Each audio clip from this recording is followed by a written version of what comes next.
In the heart of the state-of-the-art, at the dawn of the next stage in entertainment, you found No Proscenium.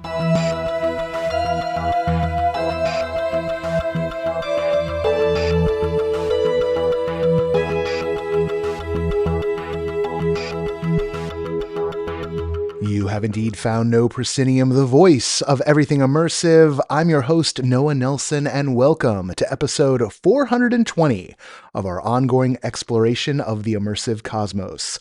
This week, it's the big best of show. That's right. We've got 3 segments with the review crew touching on picks from their year-end best of lists for 2023. We've got a whole bunch of folks coming through today, which is why it's 3 segments. Joining us on the show are going to be Edward Mylechreest, Nicholas Fortugno, Blake Weil, Katrina Latt, Laura Hess, Patrick McLean, Martin Gimenez, Kevin Gossett, and Danielle Riha. Together, that covers just about a third of the NoPro Review Crew, and they're each bringing just a few of their picks from this year's best experiences and best moments. Both roundups of which you can find on the NoPro site even as we speak. Before we get into it, though, and there's so much, it's a long one, so there's not going to be a bunch of rambling. But before we get into it, I want to thank our latest backer, Ethan Bach, for hopping back on board the NoPro Express as we come into the station for 2023. Remember, as of now, becoming a backer is the way to sign up for the newsletter and become a part of the NoPro Discord, which breaks interesting ticket drops like the upcoming The Traders experience in Los Angeles before we have a chance to put it up on any of the sites. Head over to patreon.com/NoProscenium and help us reach our end of year goal of 450 backers, which we are just 11 members away from. We are so close, y'all. As always, big thanks to our sustaining backers, Samuel Mustry, Chris Woolman, Samantha Davison, Eric Shamlin, Elaine, Daryl, John Boulette, Cameo Wood, Jay Bushman, Jerome Joseph Gentis, Kurt Collins, Ryan, David Bassick, Richard Ayers, Lonnie Hanson, Leckard LeCool, the Ministry of Peculiarities, and Jan Budman. We're also on the lookout for community partners who are up for working out special deals for our backers. Hit me up at noah@noproscenium.com for details. I'll be back after all the segments, just for a couple of moments. And then next week, we're doing our journalist roundtable. Going to have a bunch of folks on for that. The podcast keeps on going. We will be putting the site and the newsletter to bed for a little bit, just for about a week.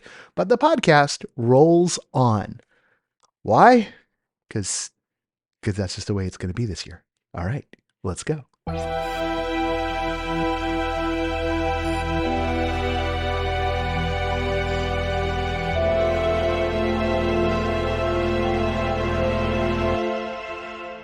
Joining us this time, it's the East Coast crew. We've got Ed, who recently transferred to Philly, Nicholas up in New York, and Blake still. Blake, you're still in Philly. Are you hanging out in Maryland right now? Where are you? You're always on the go. I am just back from a weekend in New York, where my immersive show got canceled, sadly, and I am still in Philly. Okay, there we go.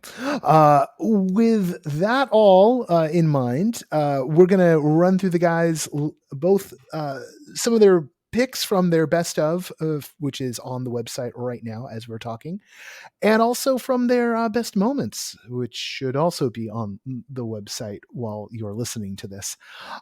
We start with something that hit both Ed and Blake's list, and that would be Order of the Golden Scribe. Ed, why don't you tell us what this show was?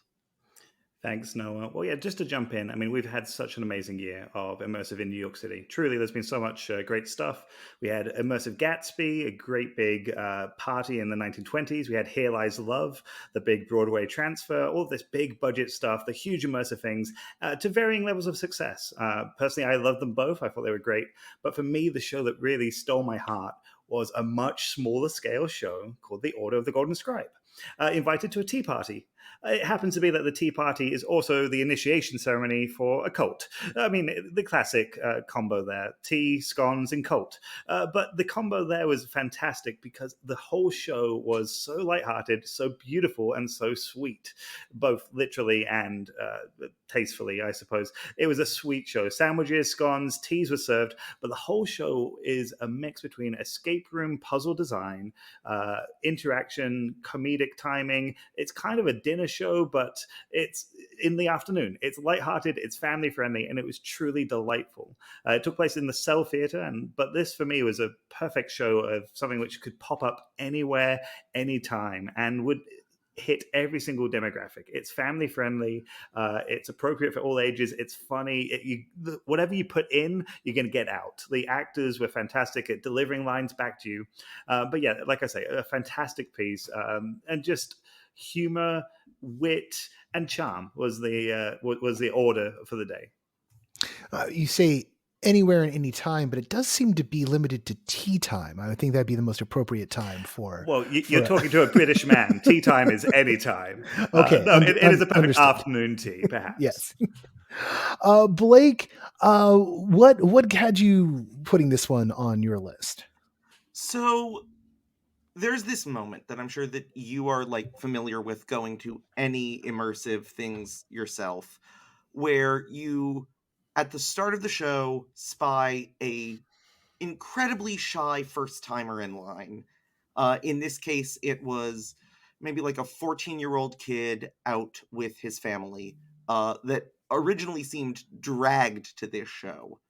And within, I want to say, 15 minutes of interaction, he was acting as if he was a seasoned attendee of immersive theater productions.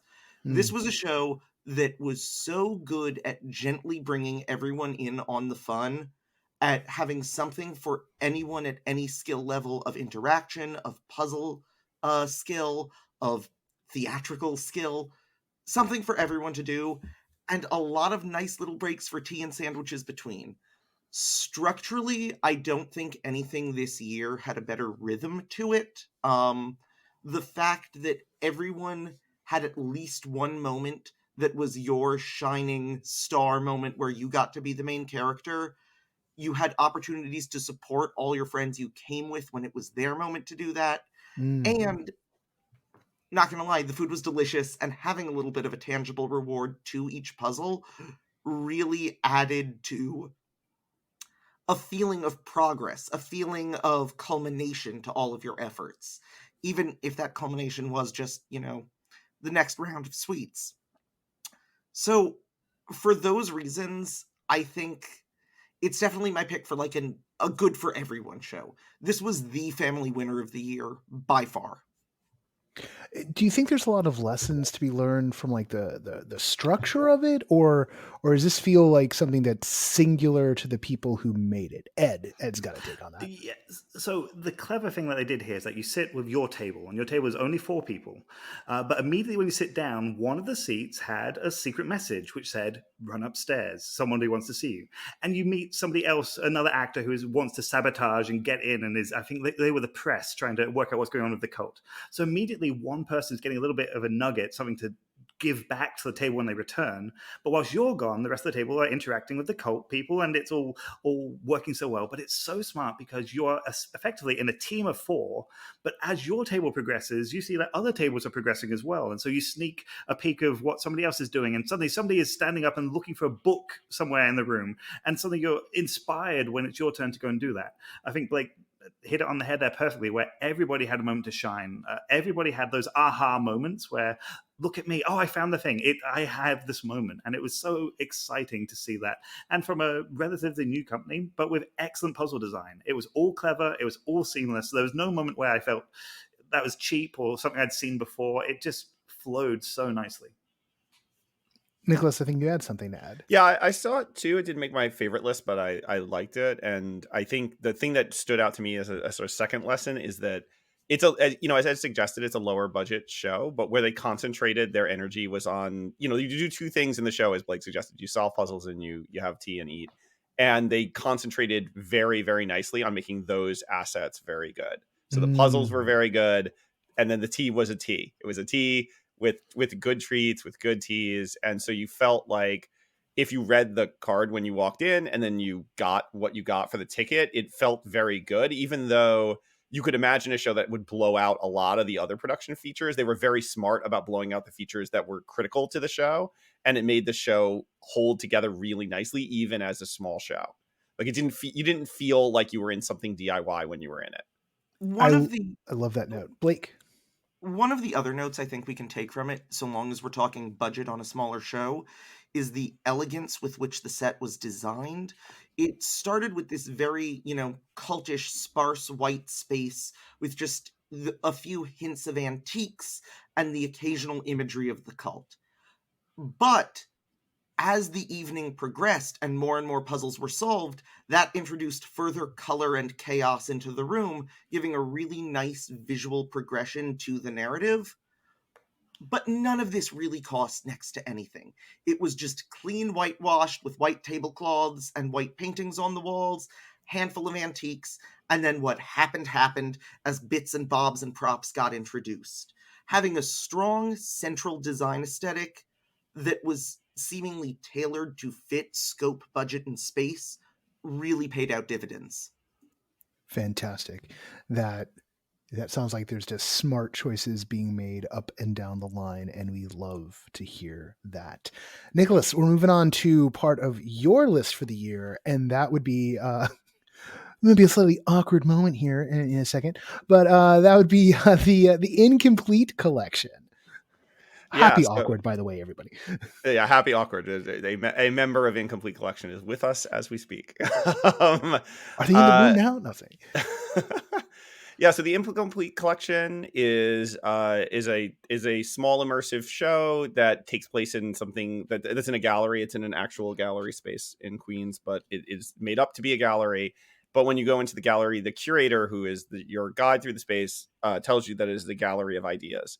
And the ideas are personified by performers who are enacting little scenes with like little little installation style executions around that you engage with. You walk up to them and you talk to them and you deal with them, and that the piece unfolds as a story about why these ideas are here and who is the curator, and it all seems a little messed up, and you kind of like get the sense of why it's messed up and how this is essentially an allegory. And I think the reason why I have a very similar impression to Ed, actually, about what's going on in New York right now. That there were a lot of these really interesting big pieces, but there were also a lot of really interesting small pieces that happened.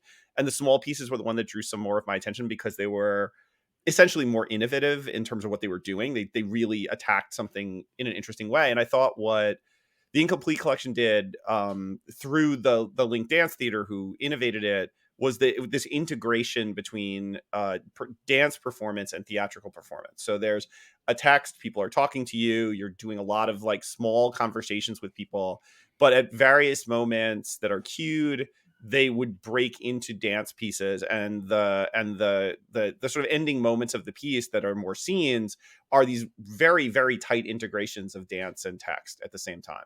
And of course, dance is a big part of immersive, and a lot of the big shows we think of when we think of immersive are dance centric. But what I haven't seen as much is the theater being pulled up as high as it is in relation to the dance. So it's not stuff that's just expressing itself through dance. It's text and dance at the same time, where the dance is used to augment the emotional reality of the scenes I'm looking at. And that was extremely powerful. And I think that was coupled with an incredibly smart creative choice to make the whole thing like a fairy tale. So the tone had a fairy tale quality to it. The characters seemed a little inhuman all the time. And it worked because that was the space we were in, right? And so I walked out really like loving the atmosphere that was created and loving the fact that these moments were constantly being created that were really visually striking, and something that I was literally walking through.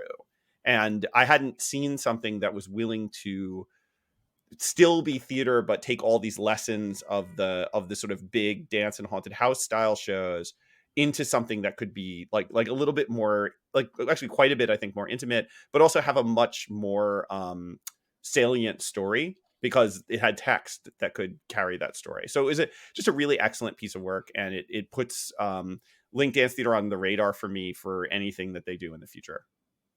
Oh, fantastic. Ed, are you going to go tell the whole team? Yeah, I'll run and tell them all right now. Yes, I was involved with this production. Link Dance Theatre have been running for quite some time now. It's their 10th year of running, and I've been involved for the last few years. And this was our first in-person show post-COVID, and it was the longest run that this relatively small company has done, and it really stretched us and pushed us as far as how do we make a show run for 2 whole months without actors getting sick, with all that sort of stuff. But yeah, this was obviously I'm biased. I can't speak too much on it, but this was a beautiful piece. And I think it was one where, again, it's showing that immersive doesn't mean necessarily you have to have the big budget. You have to have the huge thing. And for us, this is far more, it's a personal story. It's about what you bring to it. All of these ideas are incomplete. What does it mean to have an incomplete idea? And what does it mean to fear creation? Like, is it because you are worried that you're going to fail? Is it because you're worried that it's not going to be what you want it to be? So many thoughts and feelings there, and allegories, and the fact that Nick picked up on those is a huge testament to the amazing cast and crew who we had for that one. But yeah, we were very pleased with it, and it won't be the last time that you'll hear from the incomplete, I'm sure. Blake, your number has come up for our next one. Tell us about Blackwood. Okay, so Blackwood, surprisingly not a double entendre for the burlesque space, was Thank God. Forgive me, there's going to be a lot of that in this one. It was maybe the most spectacular immersive burlesque hybrid I've ever seen, and this is someone who's coming to it as an absolute burlesque cynic. Frankly, broadly speaking, I am not overly fond of the burlesque space. I think that a lot of times its claims of immersion are overstated. I think a lot of times it has too loose a theme to really be transportive, and while it can have great dance, it oftentimes doesn't gel. Blackwood is not that. Blackwood is a Gunnar Montana production. Gunnar Montana, treasure that he is, Philadelphian icon, is a burlesque dancer, producer, choreographer, really nationally beloved. People fly in from all over for his annual productions. And this year it was him doing sort of a takeoff on a spooky witches' Sabbath in the woods. What this practically means is we arrive at the Philadelphian Latvian Society building. We have a pint in the beautiful, spooky, fully decked out pub downstairs. And then once we go one story up, we are in a full Disney Universal level quality environment that they have built. We are talking tunnels, catacombs, hanging swinging lanterns, skulls, and little Blair Witch dolls in all of the recesses. We're then seated in a forest clearing with a giant house, theater in the round style, with light audience interaction and spectacular thematic dance. Yes, this is light immersive, but there is a space for light immersive in the immersive world, and we need to acknowledge when it hits these delirious heights. All the dancing was on point. The set design could not have been more transportive, and the theming through lines to every number, playing off every little fun trope in the sort of spooky Blair Witch world, particularly one number in which someone was a human voodoo doll, with one dancer cracking the doll on one stage and one person dancing and contorting and twitching in rhythm to their crackings on the other stage, really sticks out to me. Oh, that's a nifty gag right there. Everyone left the show dizzy, giddy out of their minds, and just sort of buzzing with excitement. I've previously gotten in trouble for saying Philadelphia is too small a stage. I have grown to adore Philadelphia. I love it. The problem, and this is the quote I give in my little capsule, is that the moon would be too small a stage for Gunnar Montana. Gunnar Montana is the most talented person working in this space that I have seen, and whenever I think about this show, I get this kind of like vibrating in my teeth, like I have to tell everyone about it. And by the way, just to clarify, I'm also coming at this as a gay man for a 95% female burlesque dance show. This is not just some level of titillation here. This is truly spectacular stagecraft alone that's having this effect on me. Something you said at the start of it, I've always found there's this tension between, burlesque and the idea that burlesque, being immersive, because the heart of burlesque is performance. And the performative mode, it doesn't preclude things being immersive, but performance centers the performer and immersive centers the audience. And trying to create something in the burlesque space where the performers really should be the stars, and yet still encompassing the feeling of being part of something bigger that the audience is kind of, if not co-equal with, then that at least is part of the aggregate. If the audience becomes the chorus in a more active way, is a really hard line to run. And I think a lot of burlesque troupes, claim out and then don't deliver on that, but also probably shouldn't be worried about claiming out, because their focus should be on building spectacular spectacle.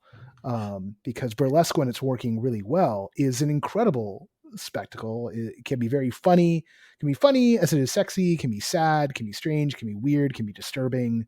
Like I've seen tons of burlesque over the years that have hit all kinds of notes and even get fun stories or even real stories out of it.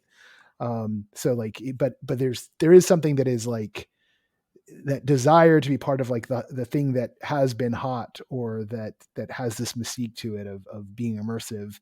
It's so hard for burlesque to be able to do that because of the nature of the performative aspect of it. So the You fact use that this they've built this phrase. world is interesting.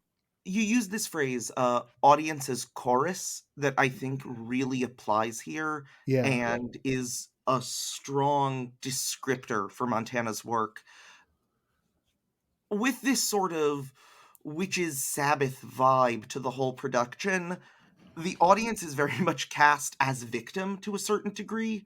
You are Mm. made to be hopelessly lost in this, you know, I cannot overstate how cool I don't want to say Q spaces, these catacombs and woods and wilderness they have you wander through to get to the central production.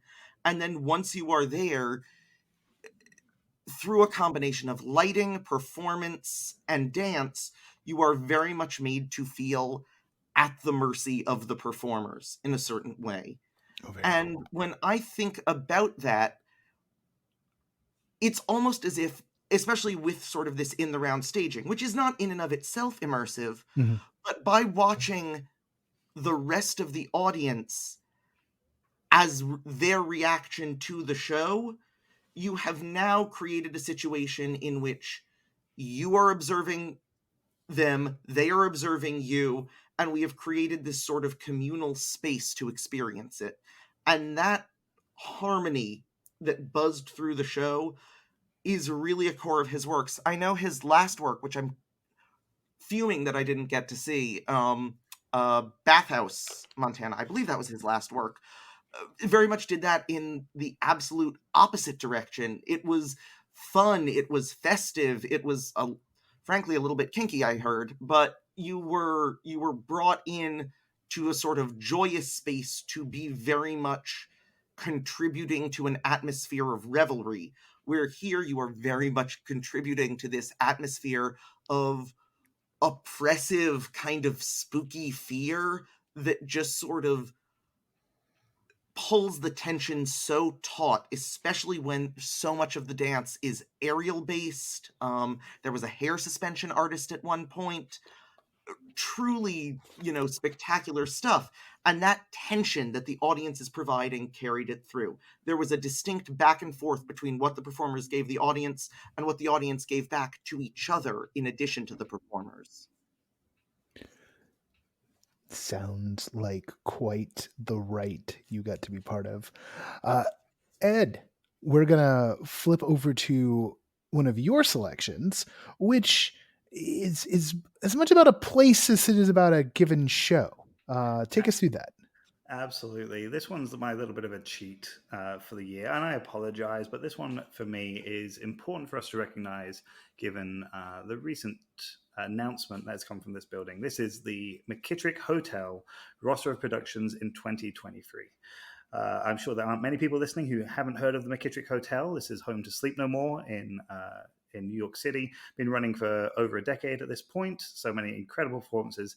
But this year, I was really spoiled by being able to attend so many different productions which took place in this hotel. It's not just Sleep No More anymore. There are other spaces. There's Gallo Green. There's excellent eatery, excellent bar. This year, I started all of 2023 in the McKittrick at the New Year's Ball, at the Midnight Ball. I literally kicked off the beginning of the year there, and I had another party there for Halloween at their Monster event. The McKittrick parties are huge events which take place all over the hotel, and it's a unique experience because you get to walk around the space and you don't have a mask on. You can talk, you can drink, you can get to know people around the space, and of course they transform it and have different performers and different exciting new possibilities in the space. But on top of that, other productions this year I was able to see at the Illusionist Table was a truly incredible evening of magic and mentalism combined with some of the best food. Excellent performances there. They recently started a burlesque show talking about burlesque hypnotique, which has been the McKittrick's take on that, with lots of with the work of old Sleep No More performers who have brought their own take on it. They've done something incredible there with audio and visuals, and really utilizing a space there where you're invited to walk around the burlesque space. It's still burlesque, and obviously some of these shows are more immersive than others, and some of them bring different qualities to them. But the McKittrick had so much to do this year. On top of that, they had The Strange Undoing of Prudentia Hart, which is a wonderful, very British story set in a pub, where they turned the pub and they made it happen in front of you. And then most recently, one of my favorite things to return to was Sleep No More, the Salon series. Getting to go and experience Sleep No More after all these years. I've been a fair few times at this point, not as many as some people I know, but this was an exciting experience because after the production, there's a chance to sit and talk with some of the cast and crew in a very structured Q&A session afterwards. There were some questions they weren't quite willing to answer, and some things which they want to keep some of their secrecy. But just to recognize so much that has happened in the McKittrick Hotel this year. Now, I'm sure everybody on this podcast has heard the news that Sleep No More is closing. It's been slightly extended into February of 2024, but that will be it from what we have been told so far. With that, we aren't quite sure what the future of the McKittrick Hotel will be.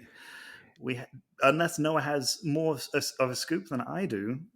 Yeah, Noah? like, one of, I think, the telling things is, like, they let their PR person go for the hotel itself, right? So, like, our contact over there, who's been great to work with over the years. Stephanie Gaia is brilliant. Yeah, Stephanie, we love you. Yeah, Stephanie's not there anymore. And Stephanie wasn't just, the PR person for Sleep No More. They were for the hotel, for the venue. So it does feel like the venue itself is running out of time. I know that the initial Sleep No More announcement was that they would continue doing things. There was shipboard scuttlebutt that the lease was up in 25, that basically, like, it was winding down, and that was one of the reasons why the show was being, put to bed. Money, man. Like, at the end of the day, it's all about, you have a nice long-term lease. You run that lease as long as you can. And then the, next thing you know, it's 10 years later, 12 years later. And the landlord's like, hey, you've been really successful and we'd like to see more of your money. And that's not a thing that you want to have happen. So you move on. That seems to be what's happening. This is a best of series. So this is the best of talk that we're having. So we don't want to get too down in the dumps, but it is so telling that in this year, so many major productions, particularly here in the East, which have big budgets, big spectacular to them, big immersive stuff, big names, have not succeeded or have had to close for one reason or another. And it goes back to what we were saying earlier with Nick. Maybe it's showing that we need a different approach to what is going to take for immersive, or what it means for the large scale shows to be successful with non-immersive audiences. Maybe that's a separate question for another time, but that's why, for me, I wanted to bring this one up. The McKittrick has been such an institution here in New York City. The Sleep No More has been iconic and has touched the lives of so many, inspired so many other creators. To see it go is going to be sad and is going to leave a big hole here in New York. But today, I want us to celebrate it, and I want us to be thankful for all the amazing memories that hotel, the space, the incredible performers, all the different casts, all the different crews who have come through that space. They have left a incredible mark on the immersive scene. And it's not quite a eulogy yet. I am heading there in just about a week for their next New Year's party, so we have at least one more celebration before we let it go. Let's move on to another small scale piece that's on someone's best of list. Nick, tell us about Ugly Cry. Or is it hashtag? Is it hashtag Ugly Cry? Or is it just ugly? It is very hashtag. Got it. Hashtags are on the way out too. But like that's a whole other thing. Eras are ending. Hashtags are over. But still, tell us about hashtag Ugly Cry. Yeah, hashtag Ugly Cry, right on the tail of talking about loss, and it's a piece about like the loss of venues, the loss of hashtags, and I guess the loss of people in the case of Ugly Cry. So, Ugly Cry is Katie Mack's meditation. It's about autobiographical piece about Katie Mack's experience grieving the loss of her ex-boyfriend who was murdered, her ex-boyfriend Eric, who was murdered. And I mean, and like suddenly murdered for no reason, right? Like really like the kind of horrific grief that people experience. And she kind of goes crazy, right? And she walks you through a show where she shows you how she went crazy and like what that crazy was like. And in particular about this desire to, because Eric was a professor and a musician and a performer and very, very present online, it was possible for her to kind of live in this online world where he existed. And basically the show is this attempt for Katie to sort of pull you into this mission to resurrect Eric through these digital presences. And so you use AR and you scan QR codes and you basically hear Eric's voice and see Eric on stage with her and participate in these sort of like these acts that are equally sad and kind of pitiful, but also very meaningful and emotional. And it is a constant interactivity. I think the thing that makes this piece so amazing to me in a way is that Mac is constantly engaging you, constantly. The whole show is Mac talking to you, getting response, participating with members of this audience. So we're sitting in this very small theater, but she's constantly calling us out by name and pulling people on stage and like having people hold her phone so we can film her. And so it's a really, really ambitious piece in terms of its rhythm, and it is deeply uncomfortable, right? Because you recognize that some of the things that are going on are not healthy. But she is adamant that she loves technology. She is adamant that the technology is helping her. And even though she recognizes in the piece that she needs to step away from it to heal, she's adamant that this process be witnessed and be part of the storytelling. And so what I think is so powerful about it, I mean, there's a couple of things. Just as a piece by itself, what I think is so powerful about it is it has an arc and it does resolve. But it's not really about the resolution. It's about depicting that moment, that moment of pain, and really showing the chaos of that moment of pain in a way that involves you, right? So you can't walk out of it without having your hands a little bit dirty in everything that's gone on. And it's amazing. And the ambiguity of that runs through all of all of the symbolism. I really hope the show runs again. I don't want to talk about some of the things that happen in it because they're very profound. But it's an incredibly powerful set of symbols that she's using in this piece. But the other reason why I want to talk about it is such a good example to me of how a small piece that is like basically a single performer with some tech in a very small audience can make something incredibly innovative and powerful. I've just never seen a piece do what Mac was doing in that work.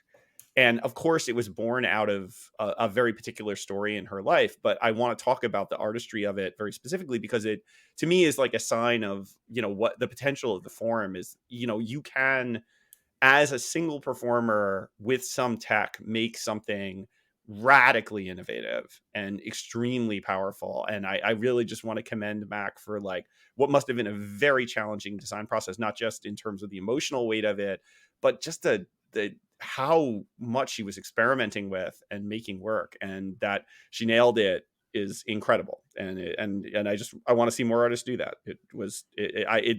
I'm never going to forget the central symbols of that show, and to do that in such a small gesture is just amazing.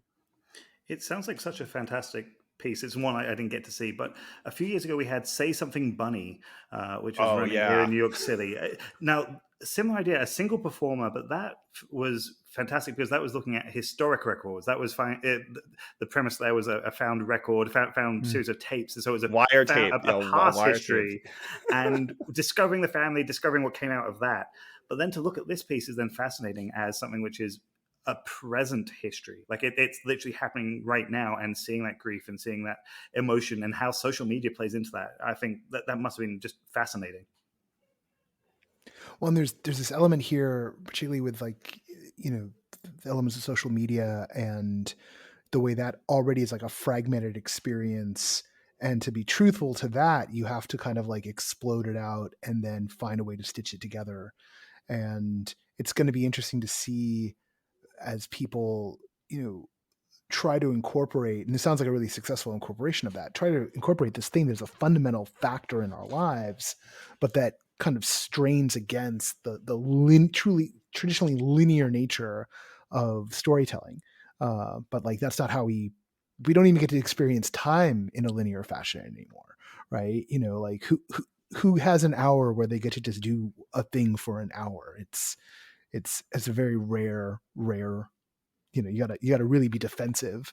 And even then you find yourself half the time picking up your phone and starting to do the other thing that you shouldn't be doing while you're doing the thing you are doing. We talk shows, or we're going to talk moments for an extended moment here. I feel so absurd about to dive into this moment after we just had this incredibly serious discussion. Oh my God, everyone, please forgive me. I'm trying to give a little bit of buffer here by like, calling attention to the fact that they were shifting in modes. But in case I haven't broken down in the episode so far, of course, we talked a little bit about it at the start. There's the best shows and experiences roundups that we do, but because we have, a lot of stuff kind of like lasts, like the idea of a best shows of a given year, trying to like recognize the shows that came out in a year. But people don't necessarily get to stuff the year it comes out. And so experiences, like the best moments is kind of for that. And we're definitely going to be talking about a few, but I actually think that Blake, I think yours, and I do want you to explain how you tag this one. So give us the full run of this and then tell us the show that it's from. So I tagged this moment an ice cream glory hole, and it is from the show Privy Privy, which premiered at the Philadelphia Fringe Festival this year. Privy Privy asked the bizarre question, what if a gay bathhouse and an old-timey soda parlor got into the teleporter from The Fly and just kind of superimposed on each other? And functionally, the show is just this one moment. You walk into this kind of surreal, disco blaring, light swirling, plumes of fog and steam coming up space. You are guided to a private bathroom cubicle. A hand comes through the wall, and that hand has an ice cream cone. Get on your knees. That ice cream cone is yours. And you just sort of throw yourself upon it. And spoiler alert, as you're doing so, the sort of buff leather daddy soda jerk who led you in comes up behind you and starts drizzling toppings on it. So, here comes a squirt of whipped cream. Here comes a drizzle of hot fudge. Oh, there are fresh strawberries and sprinkles. And you are becoming an absolute mess. You look as filthy as if you were doing the real thing, because you are really just shoving your face into an ice cream cone, hands-free. Oh my God. Here's kind of why this made the top moment of my year. Besides the fact that, obviously iconic. I went into the show, to be frank, expecting something radically different and radically more depressing. What were you expecting? How were you expecting to be bummed out? So what was in the description? The description was basically the bare bones description of this, that there is a bathroom cubicle and you'll be fed an ice cream cone with you on your knees. And so in my mind, I'm expecting like I don't know, like queer Marina Abramovich level performance art. I'm going into this thinking like, okay, it's the juxtaposition of, innocent pleasure and guilty pleasure and shame and our shame about food and our shame about sex. And I'm going to go into this and it's going to be a weird experience and I'm going to leave thinking. And then the minute I step in the door, my brain is just obliterated in lights, in sugar, in just sort of pure sensorial joy and overload. And yes, all those themes that I thought were going to be there kind of were there, especially in this sort of metatextual analysis when you start picking apart all the components. But, there's a go-go dancer dressed like an ice cream cone in the corner. This is pure absurd joy. And I don't want to say maybe I've become a bit of a cynic after enough years in immersive theater, but maybe I've become a bit of a cynic. Maybe I go into these shows expecting this kind of immersive theater emotion that I don't really have a word for, of wistful melancholy, of contemplation, of Ennui. It's just how ennui, we- Blake. But this is a show that just broke my brain with joy, and I think that's really worth something. And so for the moment, my heart weirdly enough grew 3 sizes that day. I have to give it to Privy Privy.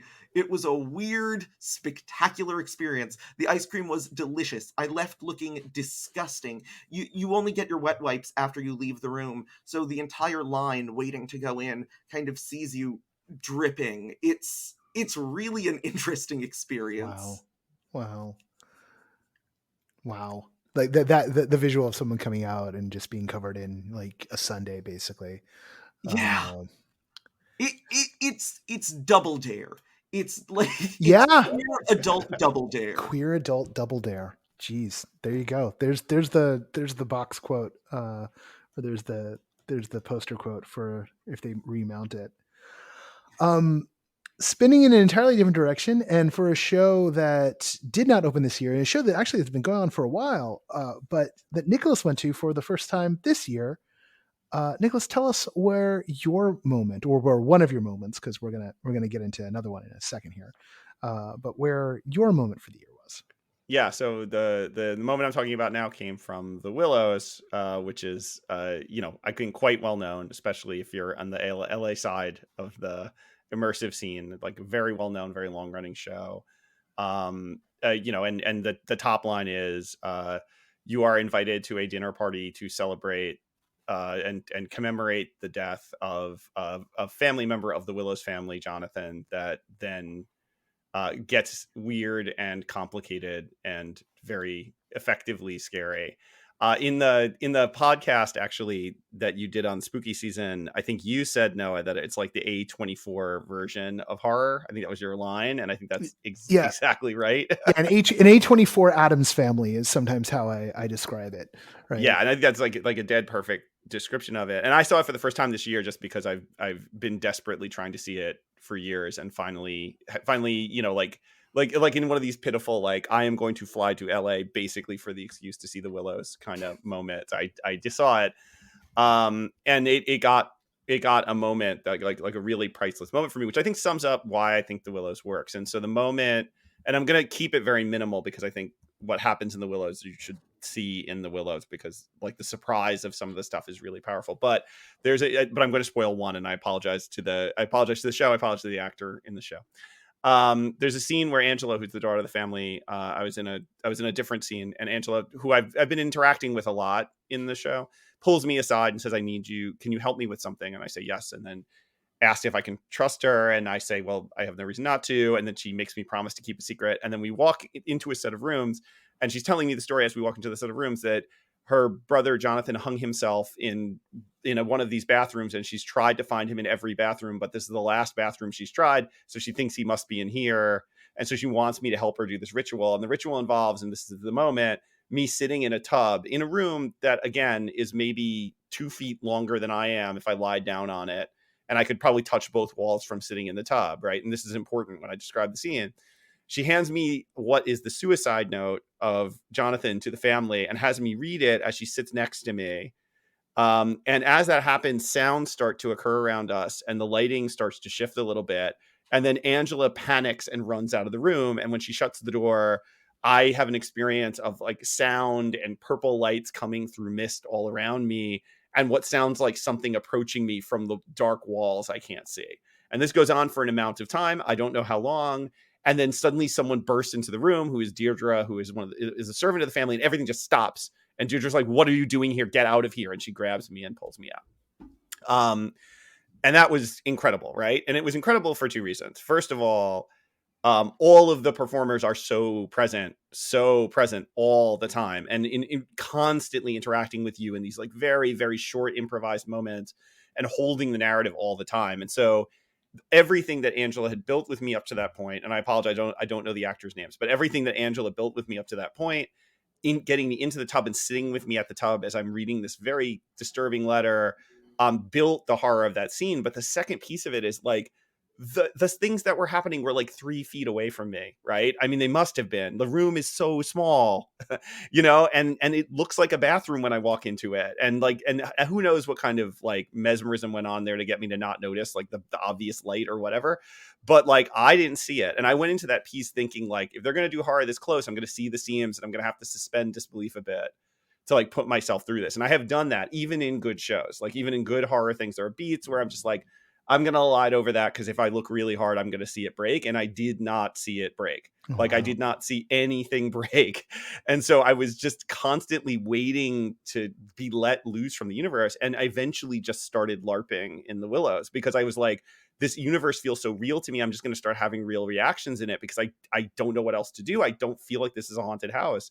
And so I stopped acting like it was a haunted house, and I started acting like I was a character. And that I did not want to do that. So like the fact that the show pulled me like that is amazing. As I talk to my friends about it, when I like just sort of pitch them on shows, I basically sum it up by saying like, this is what top shelf immersive looks like.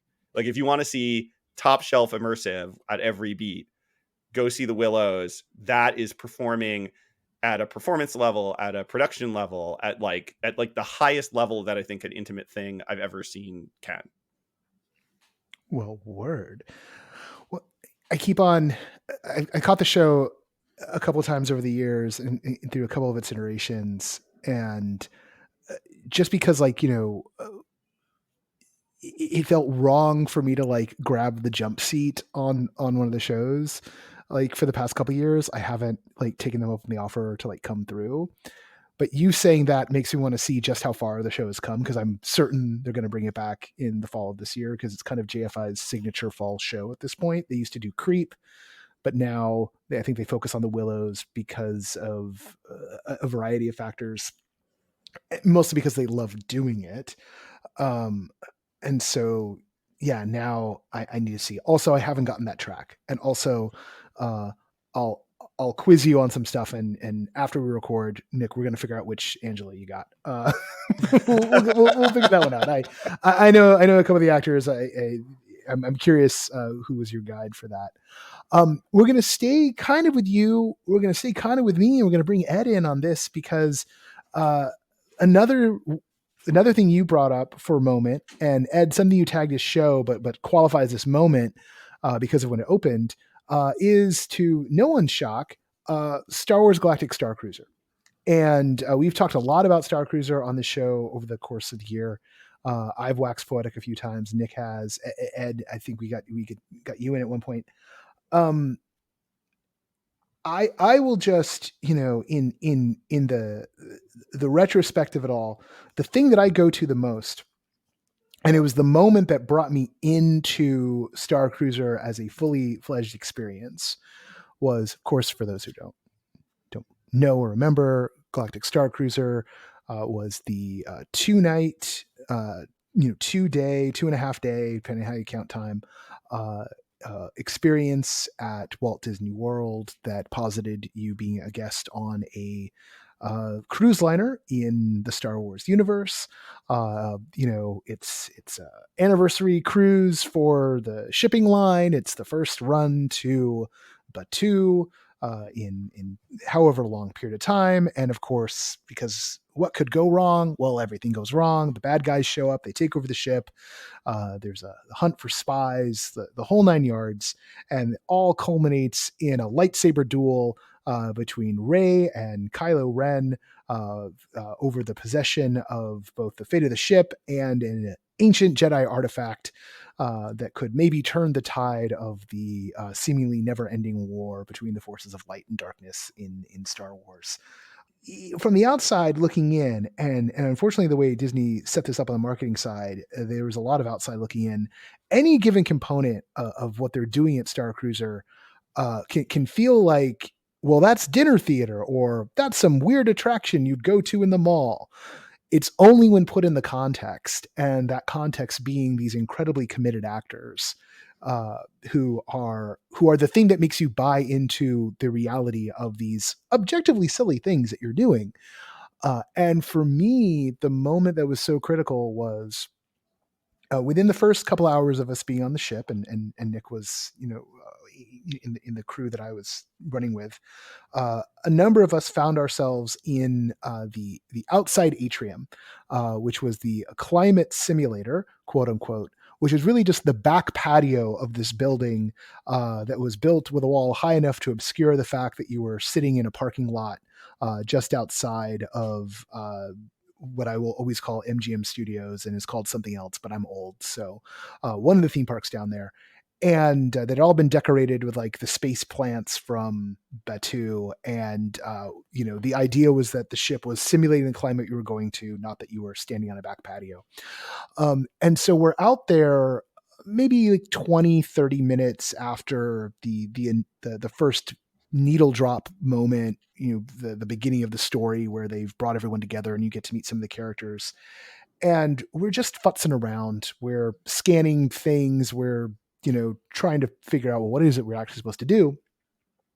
When one of the characters, who is dressed to look like maybe he's just a super fan who's gone a little over the top, shows up with a musical instrument and asks us, hey, can he make a song out of, what our trip is going to be about? He's busking.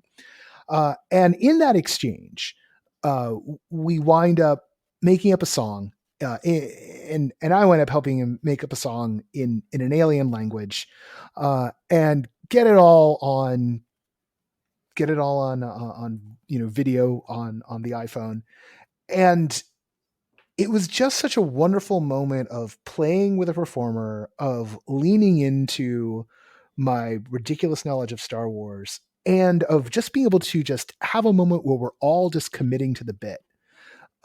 In a way that felt spontaneous, and it was just a moment for a moment's sake. It wasn't trying to do a bigger story beat. It wasn't. They managed to slip in some stuff that would thematically pay off later, but it was that kind of attention to making space and time to make the reality of the experience feel real, because it was just the moment for the moment's sake. That was the moment that let me completely let go and start playing in that world. And that for me was easily one of the most magical LARPing, one of the most magical improv moments, and one of the most magical immersive moments I've ever had, full stop, let alone this year. It is a top 3 all-timer moment for me. Ed, Nicholas and I have been going for a hot minute. How about you? What for you was a key Star Cruiser moment? I mean, it really was such a special experience. Like so many people, this was a last minute, once in a lifetime opportunity. I found out I was able to go a week before. I was working with, I was literally I was at a summer camp working with kids. I get a Discord message and I abandon everything and I go and I immediately get on this booking, and was very lucky to go with some incredible immersive creators who came along with me.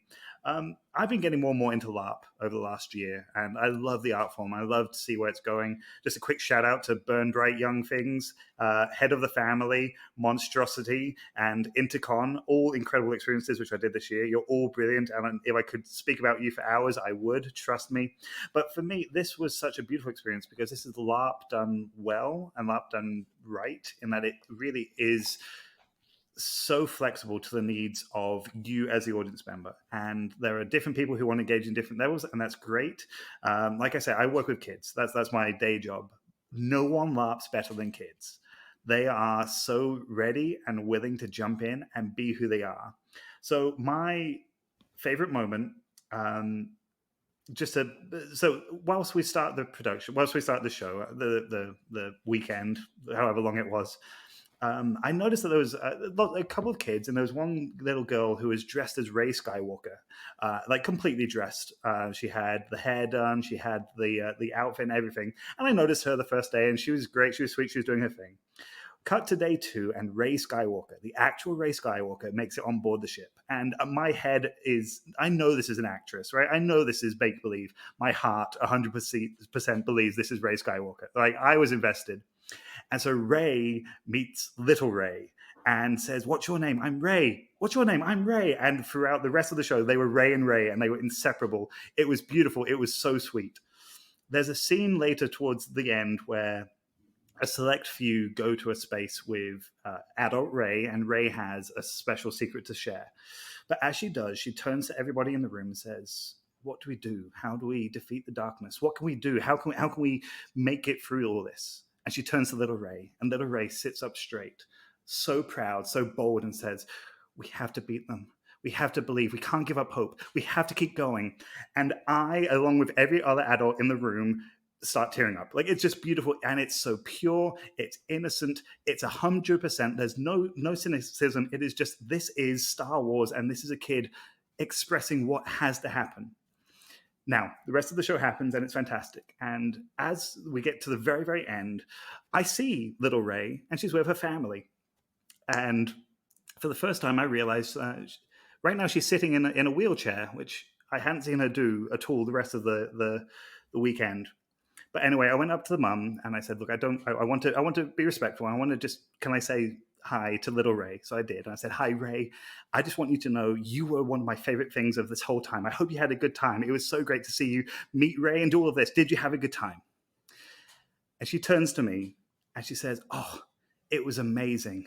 And it's even better because this was my Make-A-Wish. And I didn't know they could make a wish this big."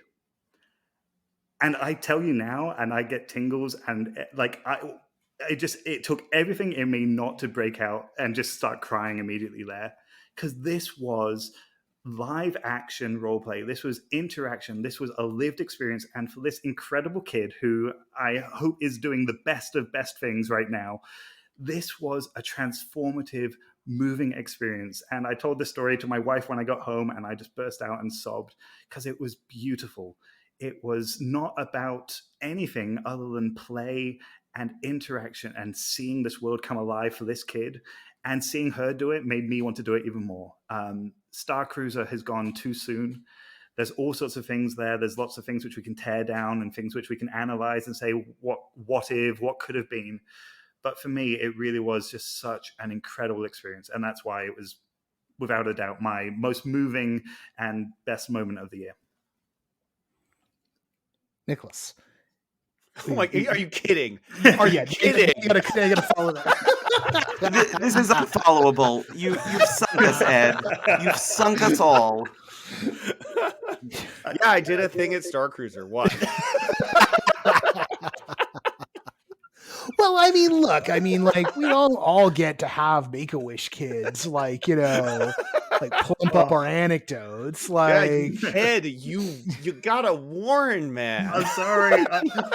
Well, this is the thing. Like, I genuinely, and this, I think, for whatever reason, I hadn't noticed anything. Like, she hadn't had a wheelchair at all for the whole experience, anything like that. It was just, she was so in the world, and so was I, and so was everybody else on that ship. Like I say, again, this is a celebration. This is something just to recognize, but it really was so incredible and moving. And we also got to all do the Star Wars stuff. And it was my first time on Batuu, and getting to do all that for the first time was incredible. Like, it was Star Wars, and we got to play as well. But like, yeah, that was a real special moment. Yeah. All right, you want to do it? I mean, you don't have to. I mean, you can just be like, No. It's cool. It's just to warn the audience, not that good. Yeah, so I want to well go back to something that I said at the beginning about like, you know, I'm an old school LARPer. If you follow, if you listen to some of them, or the like, you listen carefully to all the podcasts and you hear me come up, you'll catch me on a bunch of LARP stuff, because that's like my wheelhouse from a long time ago. And so I sort of had a sense going into Star Cruiser. I was like, this is a LARP, right? Because I knew some of the people involved, and I would talk to them about it. I was like, it's a LARP, right? Like, I'm reading the descriptions. This is a LARP. And everyone was like, no, it's not a LARP. Like, they did not want it talked about that way or thought about that way. And so what was interesting for me about the piece, and so my moment, which I've talked about in the podcast before, so I'll just sum it up quickly, was that one of the other things that Noah and I and our group did was have another moment in the climate simulator where we have this moment where we're talking to someone called Saja. It's the character's name is Saja Kier, and Saja is introducing us to some concepts about the forest. And then as we meditate in the room, like physically, like literally physically, rocks start moving on this little rock garden, and we see this physical manifestation of the force in front of us. And that's and she has a line in that, and I know from other people's performances this is a line that comes up in the show, and I'm bringing this up for a reason, because I think it's really interesting, where like that line is, I've never seen the force manifested so strongly before, right? Like that, a line like that, right? And a line like that appears in a lot of these performances, and there are beats in the performance where those lines appear a lot. And then this is knocking that. That's the magic of theater, right? Like the magic of theater is that she has that line. She can deliver that line. The magic of this kind of theater is she can deliver it at different times. She can hold it in a quiver and pull it out. And I've seen shows that do that, and they do it very well. And that was very good. That's not my moment, though. My moment is I'm LARPing Galactic Star Cruiser. So when that happens, I run with my character's motivations on it, and I make a whole bunch of decisions that essentially, without boring everybody at this moment, have to do with my character's backstory and some mysteries in it and some resolutions. He comes to it because he has a vision through the force, but he's never had that before. He doesn't realize he's force sensitive, so he doesn't know what to do with it. So later on, like while we're running around doing everything else we're doing, all the stuff that Noah was talking about, I happen to be by myself. I happen to see Saja Kier. And so, because I'm LARPing, I ask Saja Kier if we could talk, because my character is going through an emotional turmoil. And Saja Kier runs around with me for a little bit, just stops whatever she was doing, runs around with me for a little bit, finds the climate simulator again, and then has a conversation with me. And I know for a fact this conversation had nothing to do with the plot of Galactic Star Cruiser, because I made it up and I just introduced it to her, and I just started talking to her about it, and she started running with me with it. And then other characters came up and we all started talking about it. And then I started being a little bit of vulnerable with my character Syndak, and then she started being vulnerable with her character. And now we're suddenly talking about these beads she's carrying and what those beads mean and how they're actually related to her mother. And I'm talking about the loss of my family. And suddenly we've got like 4 people in this conversation about what attachment means in the forest, and how desperately my character actually needs to be reattached to humans because he's been separated for so long he's falling apart. And I get to the end of that moment, and that arc continues, but that moment made me realize that, like, no, this is not a quiver full of arrows that this person has. Like, this person is improvising with me right now. It's a performer improvising with me right now on my plot. And she's carrying my plot, and she's thinking about my plot, and my plot is floating in the water of this thing. And I'm not going to change the lightsaber battle, and I'm not going to like change the Jedi artifact, but it traced, you know, it's a term we use in some of the work I do. That's a trace that got cut through this experience, and it lasted. And it changed how I think about immersive work like this, right? Because I didn't know, like, are there ways actors can do that? Can actors do that? Can they hold it? LARPers can, right? But LARPers are a whole bunch of creative users running around bouncing off each other, right? That's not people who have to manage a show. That's not people who have to put on spectacle. That's a different thing, right? And that was the first time I had ever seen someone hold something that well, that long, and be part of a show. And it just raised the bar for me forever on like what I think acting in these experiences can be. And so like that, I've praised Saja Kier a lot in this podcast. This is not a diminishment of that praise. I just feel like, you know, like I don't want to be like effusive about it, but like that and the coaching of all of those actors, right? Because it's all of those actors. She's the one that I had the experience with, but so many of them have that. it's just I don't have it's the highest mark, right? It's the apex of that kind of experience that I've had. And I mean, the contrast is with a LARP that we would do as the audience and participants. We do a LARP, we go hard for a weekend, and then we're done, right? Or maybe a week or campaign, whatever. But we're done. The difference here at Star Cruise is that these performers are LARPing on this level, or not LARPing, whatever they want to call it, whatever the official Disney term is. They're doing that for us as audience members, audiences of up to 200 at a time, and then doing it again and again and again, and being able to use that emotion and be able to give that personality and personal and specific experience to you, and something to me and something to Noah and everybody else who was able to go, but then also to be able to then replicate that another time at a different time with a different audience and a different group who might be more in the mood for silliness, or somebody else who's in the mood for storytelling. Like, that is a huge testament to that training, to be able to do that regularly to a wide audience.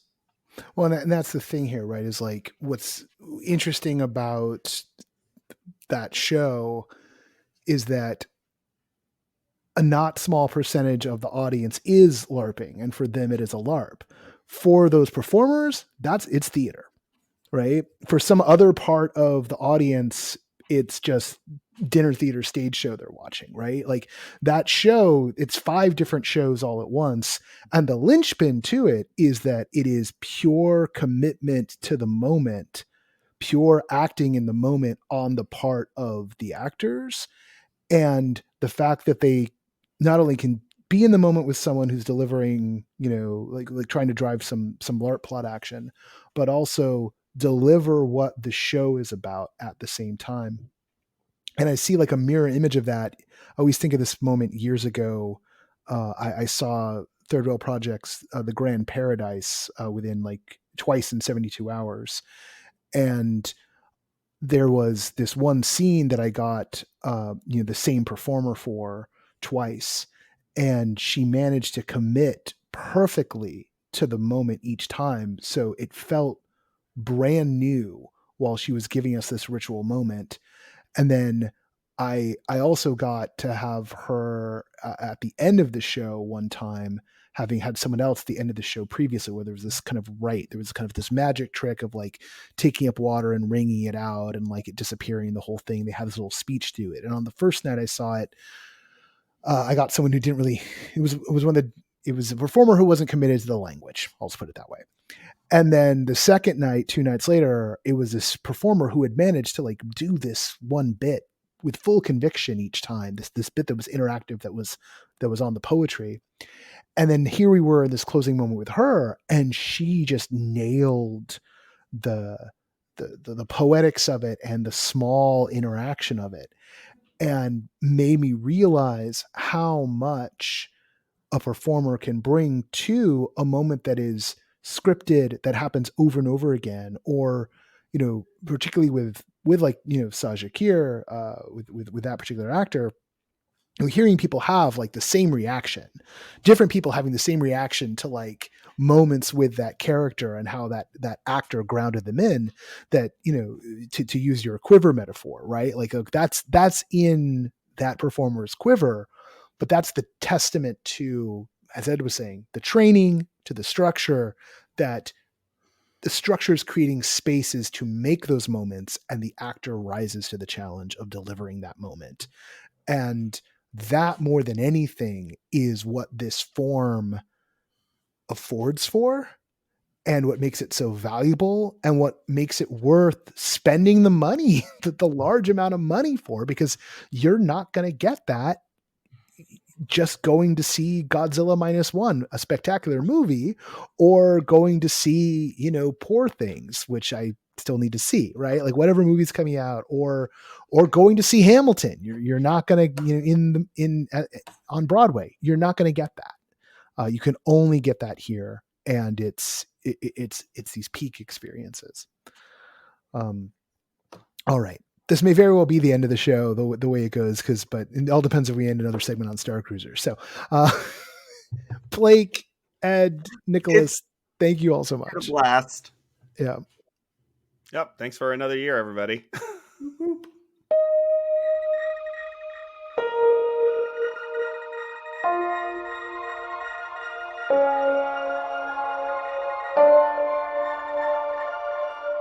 Joining us for this segment is our Toronto correspondent, curator.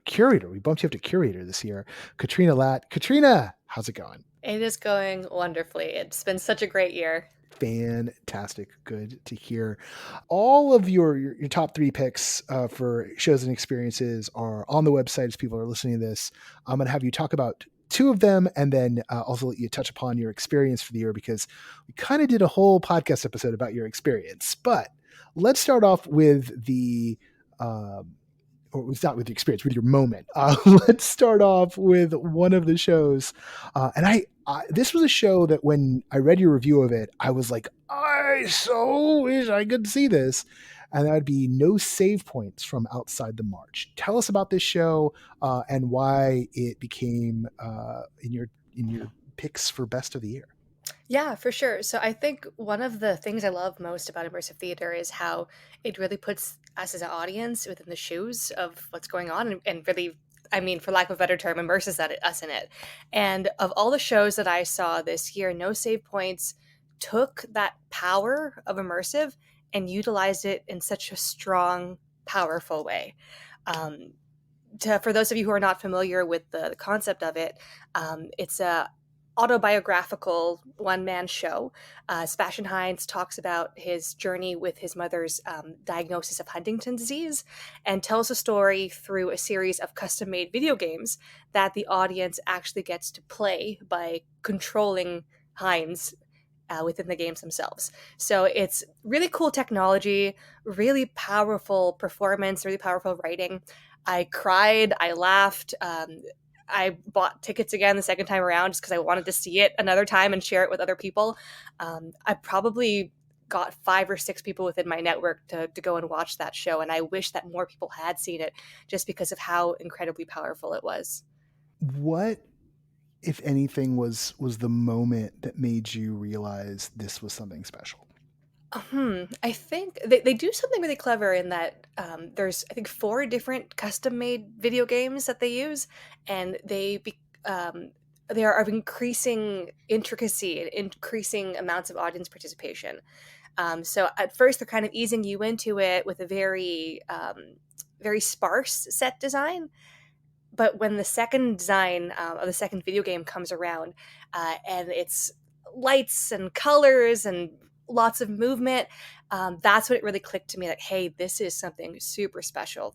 What they're doing with technology here, what they're doing with set design, what they're doing with the actor is just really, really top notch.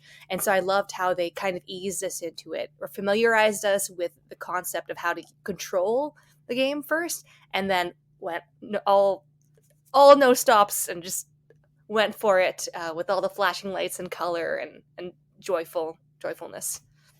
And how does the controller work? Are you handed like a Nintendo controller, an Xbox controller, or like it's something on your phone? What's the mechanism here? It's a Game Boy. To hook you up with, does everyone get the Game Boy, or does like No. one person's given the Game Boy, or Yeah. how does that work? Okay. So at the start of the show, or when you're first applying to go to the show, you fill out a survey based on how do you like video games, what do you enjoy about video games, and then based on that, they pick a couple people to sit in what they call the player's pen, and they are given the Game Boy. And then during a latter portion of it, the Game Boy gets passed around and everyone gets to play. So it's a little bit of both. The second time around I watched, actually, I was lucky that I got to be chosen to sit in the player's pen. So the first time around, I observed and I got to play during that latter portion. But the second time around, I got to be one of the special chosen few who got that Game Boy and got to play in the very front. Take us through this a little bit. So you're holding the Game Boy, and for those who don't remember, there's there's a cross pad on your left thumb, and then there's 2 buttons, B and A on your right thumb, and of course there's select and start. There's also the screen. What are you looking at, and how is the people on the stage reacting to what you're doing? So it differs on which level or which game within the show you're playing. Right. What they do with those is they combine haptic technology, which is how the Hines who's on stage knows what button you're pressing. So if you're pressing the left trigger button or the right keypad button, it'll not shock him, but buzz him on certain parts of his body so he knows what you pressed. And then during latter games, what they do is they combine that with motion capture technology as well too. So, and he's moving. Is there anything on the screen of the game that's going on? Are there graphics there, or is it only the stage? Only the stage. So okay. you have the controller, but you're not looking at the controller. You're looking at the stage. Okay, so the stage component is the game. Okay, Exactly. All right, I get it. I have a better sense of what they've probably done here. I'm no engineer myself, but I'm like, okay, they've stuck an Arduino in a Game Boy and they're doing some haptic stuff. That haptic cueing, that's pretty clever. The other one you have, or one of the other ones you have, because you have three, but we're only talking to you today. In there is another piece that involves a game. So there's a little theme here this year. And oddly enough, I think just after you reviewed it, or just after the review came out, was when I was like on that trip to Singapore, and I ran into someone from the production team who was in Singapore for that conference somehow. And I was like, how? Like, and this is a show that's been both in Mexico City and in Toronto, where you are. Tell us about Asses.Masses or Asses Masses. So in short, it's a 7-hour participatory video game. So you are not locked, but you are in a room with an audience of people for 7+ hours, or however long it takes to finish the entirety of the video game. And all of you are taking turns going up to the front to grab that controller and to play a video game. It was the kind of show that I was very excited when it came out, and I was trying to find a friend to come along with me, but it was kind of hard to get someone to commit to 7 hours. Hey, you want to come play a 7-hour video game with me inside of a theater? I swear it's going to be great. I was even talking to my mom about it. She was like, "Are you going to stay the entire night?" I said, we'll see. And a lot of people did not stay the entire night, but the few of us who did, by the end, there was just this awesome sense of camaraderie. And one of the things I loved about that experience actually is the way that us as an audience were interacting with other audience members very much echoed the way that the party members within the video game were interacting with each other. So in the beginning, what the game was about. Yeah. So the game is it's about a group of donkeys that, because of the Industrial Revolution and the advent of the machine age, are out of work. And so they are on a quest to try to find a way to bring back the olden days where they were of importance. And it becomes a little fantastical. There's some messiahs involved and some allusions to racism and to social issues in general. So it's a very silly and a very deep and serious game at the same time. What was the moment? Because 7 hours is a long time, so I guess not so much what the moment. What kept you there that entire time? Because you noted not everyone stayed, and I wouldn't even imagine that most people would. What was it that made it so sticky for you? I think it's that sense of community that we came across within the audience. One thing they did that I thought was very clever was that they organized mini intermission breaks every couple of scenes. And during those breaks, they had, at one point they gave us a meal, at one point there was free popcorn, and they really encouraged us to chit chat amongst the other audience members. So it got to the point where I was enjoying playing with these people because they were people that I had chatted with in the lobby, I had dinner with. And so I'd come to get to know these people. And so as this person who I had dinner with is on stage playing a platformer game, and it clearly doesn't really know how to play platformers, but it's super into it.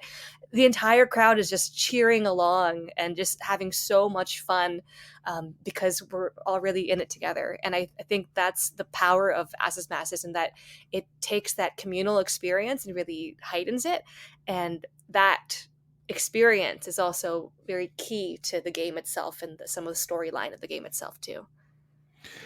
This idea of a critical component of this immersive field being the social experience and the social design of the event, that's something I'm coming to more and more these days. And it's kind of top of mind for me about how is the design not just conveying story or creating a sense of agency or creating a sense of like reality, for the fiction, but also how that's playing out amongst the people who are not paid to be there, right? Amongst the participants.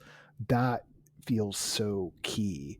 And it's been really interesting to see what the successful designs are. There's often an element of play, but then there's all these tiny little, tiny little things of just like how they're feeding you or where they're creating air, right? Where's the air in the space to like let people breathe and just kind of like be together and not feel like they're constantly just like pushed because we got to get the content out. Like this idea of slowing down is I'm probably also getting old, but another kind of big communal experience makes up your moment for the year. And that was, as you put it, binging on Immersive at Edinburgh Fringe. And we did do a whole episode about that, but I wanted to give you a moment to sort of talk, now that we're a little more removed, like, why did you settle on that being like your big moment for the year, other than like being an incredible trip? I mean, I'll admit that picking that as my moment was a bit of a cop out, just because there were so many shows I wanted to pick, and I could only pick 3 for my best of. So I thought, you know what, I will put my moment as Edinburgh because there were so many good shows there that way I don't have to pick amongst all the awesome experiences that I had while over there. But yeah, it was just the individual shows were amazing, but the entire festival as a whole, I thought was just so special. Just walking around the streets of Edinburgh and knowing that all these people in this incredibly busy city are all there to celebrate art. And there's something so special in being in an atmosphere like that. I've been to a couple other arts festivals or culture festivals, mostly in North America. And what I thought was interesting about this one is that whereas in the North American festivals I've been to, there's been a pretty big corporate presence. At Edinburgh Fringe, I hardly saw any advertising or any brand activations, Wow. which was wild to me because the type of people who were there, both in terms of the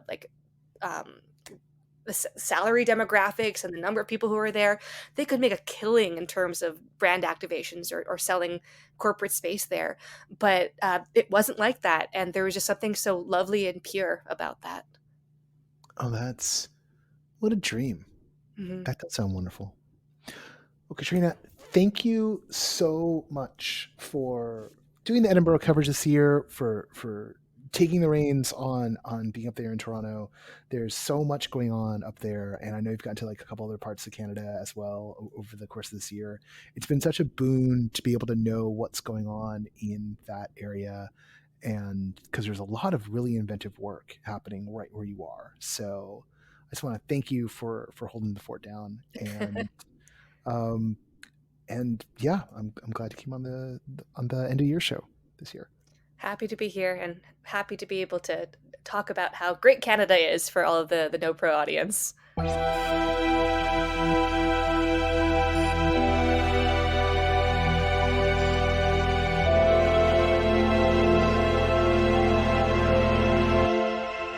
Joining us now for the third and closing segment of this year's Year in Review episode are folks from all over the NoPro universe.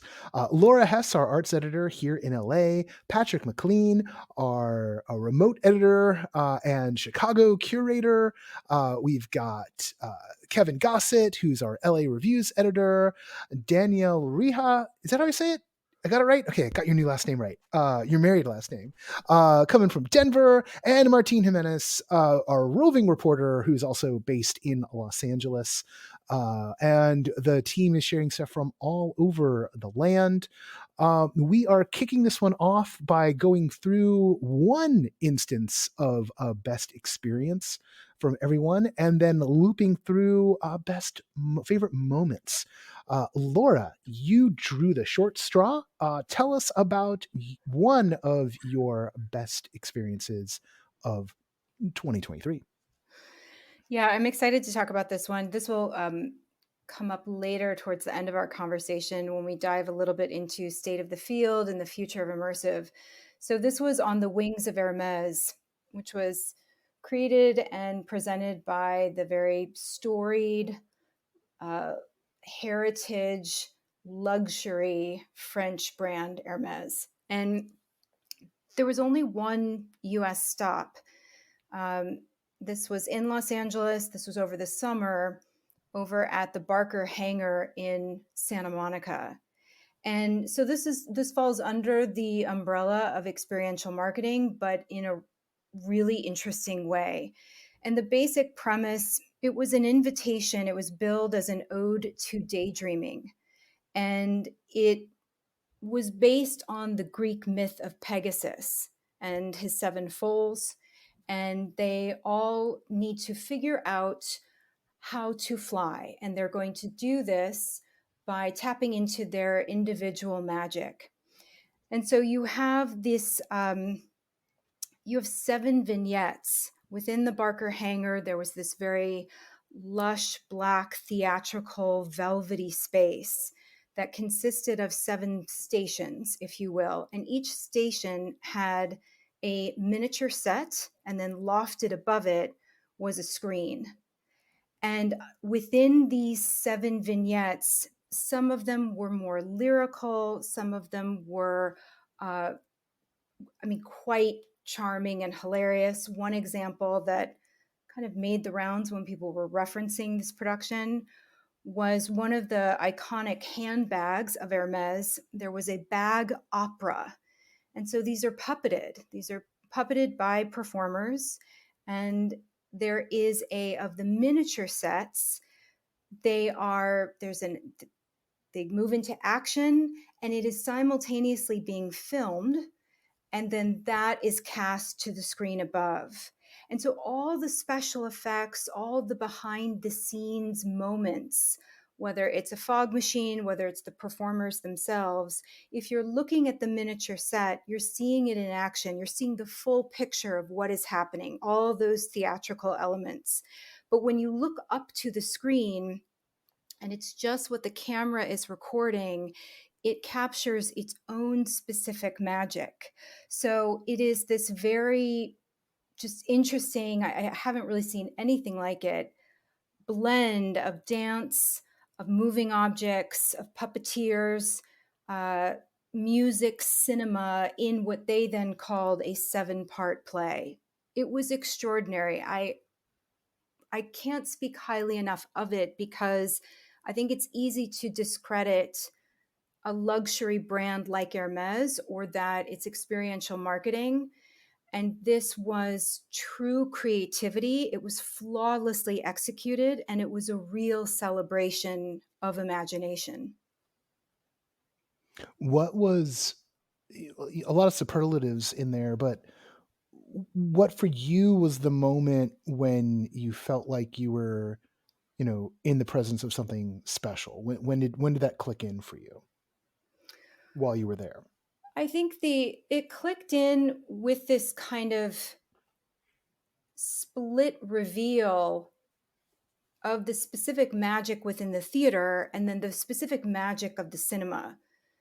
And so it embodied both, it captured both. You could sort of step into both. I also think it didn't take itself too seriously. I think that it truly was a celebration. And I found myself within each vignette, and they were very, very different. And there was cohesion. There was definitely aesthetic cohesion, but and they were short. I think I was the show itself was somewhere between, I think, 45 minutes and an hour. And I just found myself in that. We talk a lot about flow state, more in relationship to the act of creating, or in physical movement. But we've talked about flow state in experiential, not necessarily using those words, but we talk about that all the time: presence, resonance. And I found myself in a real flow state during each of these vignettes. And I think that is a sign of just true creativity. It was brilliantly executed. And I think the core of that is that it was such a celebration of play. It really was. It didn't feel like, oh, it's a branded experience. And I'll say I've not received a single, it was free, open to the public. I did have to RSVP using my email address. So I can appreciate our sort of more cynical takes on, oh, they've got my data. I haven't received a single thing from Hermes since then. You couldn't buy anything at the event. So it really felt like, if you kind of just take away the Hermes part of it, it felt like this incredible theatrical production that utilized all these elements in such a seamless and brilliant way. It just didn't feel like marketing. All right. Going to keep going around the horn. Patrick, you are up with something you caught in Chicago. Yes, and this dovetails very nicely with Laura's talking about with like expert execution and flow, because one of the best experiences I had was Port of Entry, which is a co-collaboration between local company Albany Park Theater Project and then Third Rail Projects based in New York, best known for Then She Fell.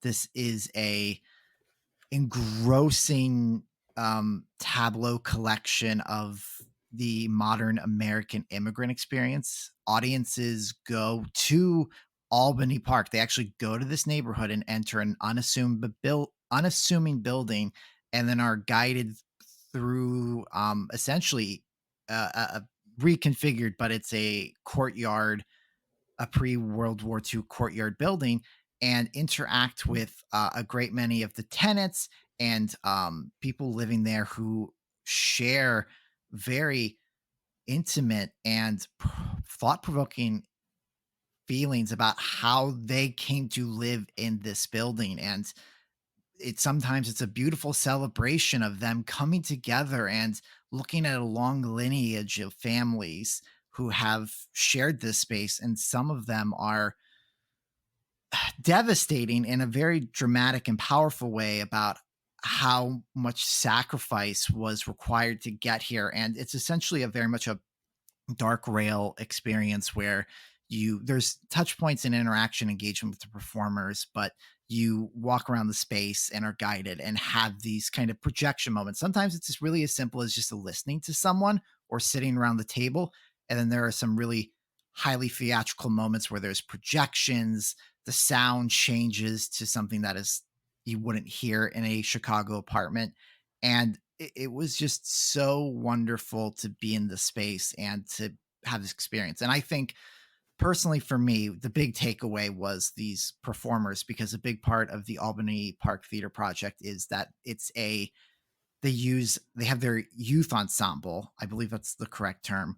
And it's all kids from the neighborhood, like preteen, who are honing their craft and their skills, but some of them have to play parental figures or grandparents and things like that, and there's some really heavy engagement. And these kids were powerful. They were compelling and engaging, and it just moved me so incredibly to be in this space and to hear these stories be told from like the youngest generation of those who have had it. Martine, this was also something you got a chance to check out when you went through Chicago. So yeah, I also experienced this, and yeah, to piggyback off that, the fact that they're all high school kids, they're all kids in high school, of high school age, embodying experiences that some of them may have that they might have in their being. Some, like, I remember one particular task I was given when I was there was interfacing with like a father having to prep his kids backpack for school, and like here are the list of things, and you can tell because he is supposedly a refugee who's illiterate in English. You have to like give this task. It's like such a powerful moment that I had, that it was. Yeah, go ahead. Well, that whole room, that was a brilliant room because my interaction, I had it with the children, and we were putting away groceries that the other people living in the building had donated, and they having to explain like what that macaroni and cheese, like microwavable, like cup, you just add water, stir it, like, oh, cheese. I'm like, this isn't cheese. Like, it just in the sense of like really trying to like set their expectations and like and show them what cooking is, which is just microwaving things out of a can and stuff.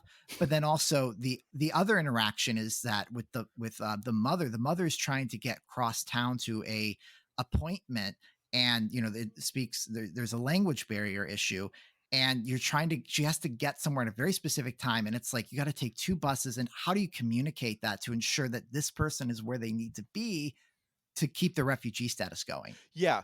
And what was equally as amazing about it, in addition to that, was the breadth of cultures that were the core of each room. One room was, I believe it was like Syrian refugees. I believe it was Mhm. one main room was a Mexican immigrant family having to worry Yes. about ICE. One, like, hopefully this is not too much of a spoilers.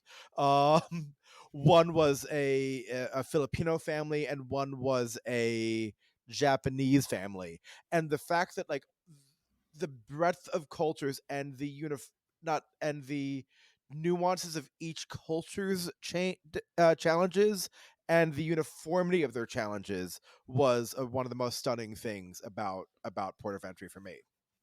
Yeah, because Albany Park here in Chicago is known for being a destination for immigrants to move here. It's a very kind of it's not low income, but it's very affordable for people to get apartments, and there's a ingrained sense of community, and it's apparently one of the most diverse neighborhoods in the city. And I think with that, with what you were just saying, is that there's just it's simplicity too. Like, there's such big ideas here, but then the interaction or the conversation you have are so pointed and so specific that it just being there and just engaging in a quote normal dialogue or a quote normal activity is just mind blowing and just takes you there to those places in a profound way.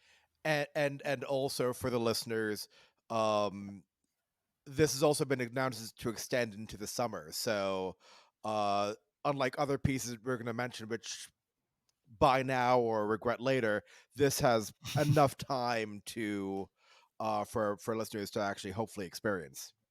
Although it's also such a hot ticket that I believe they're like doing a lotto based on the wait list for the Eh, next tranche of tickets. Yeah, and it's a hot ticket because these are youth performers. They have Yeah. to go to school during the week. They have other priorities, very important priorities they need to do. So the runs What's more are important than limited. being in an immersive theater show? To hell with their educations. Come on.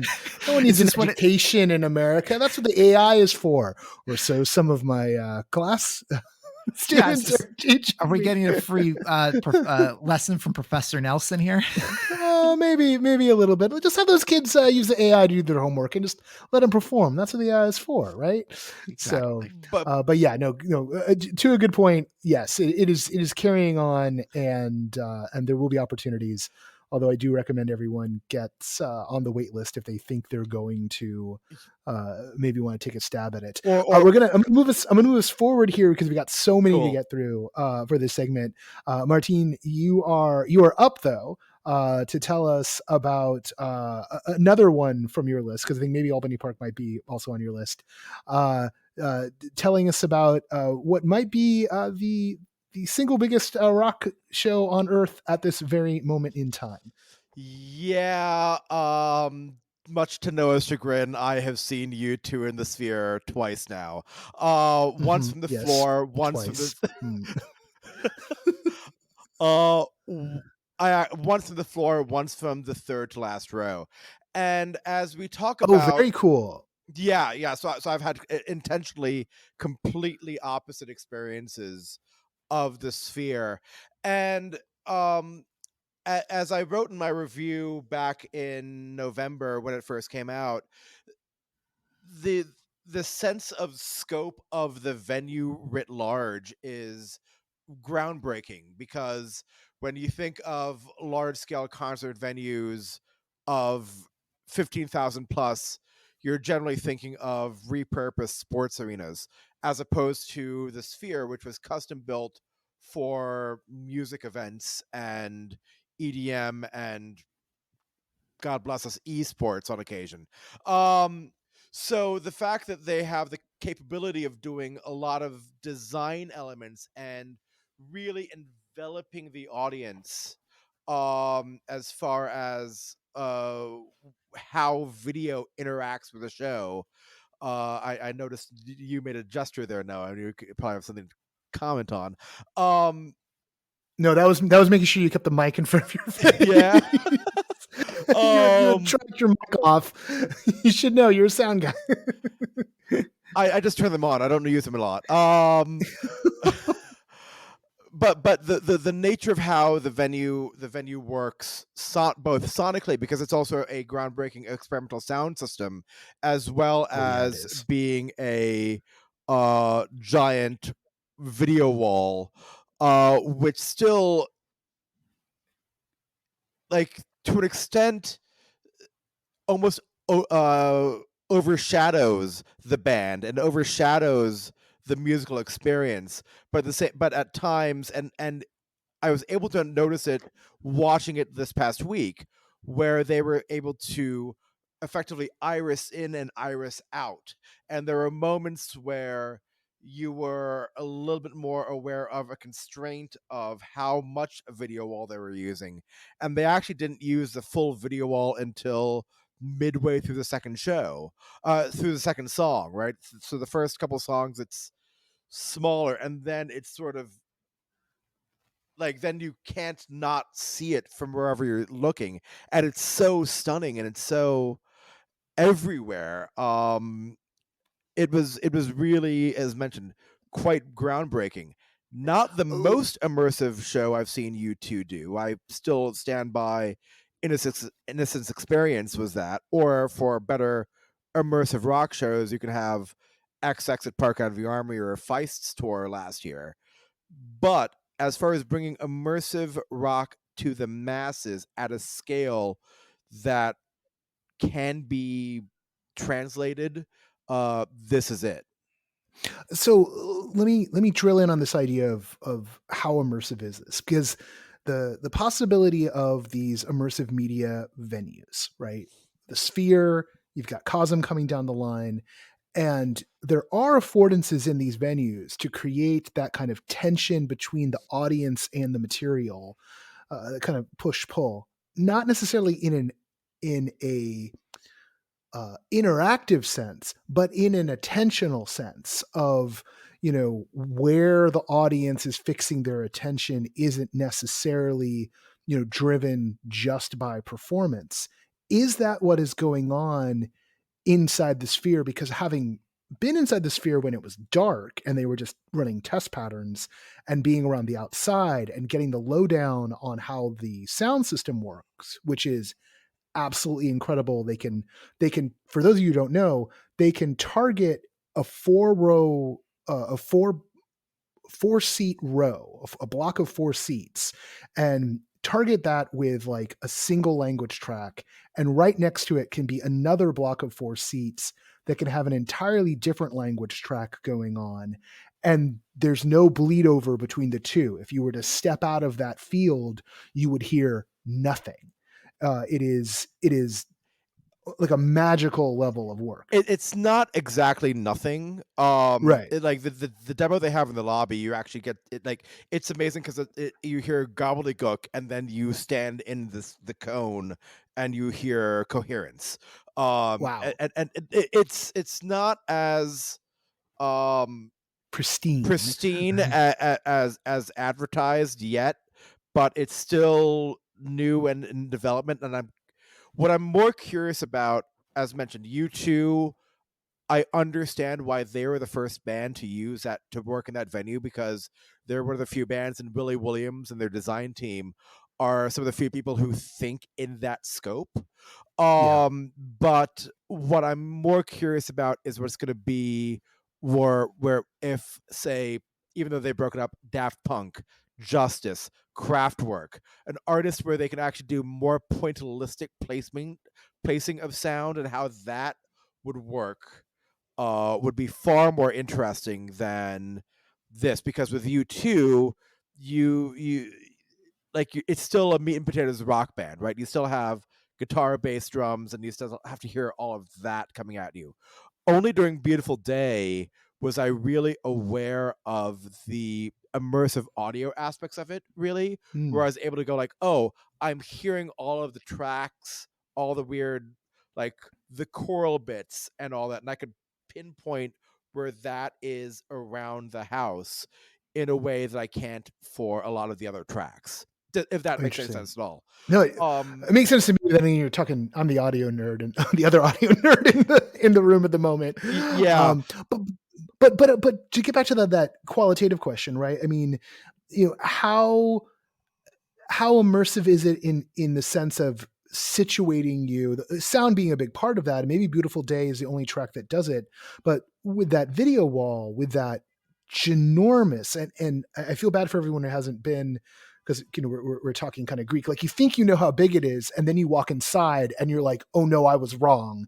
This is far larger, even when you're on the outside of it and you're like, oh wow, this is a really big spherical building, and well, it's going to be smaller on the inside just because of your relationship to how far away it is. You're like, no, this thing is huge. This thing feels it breaks the brain to be in the space.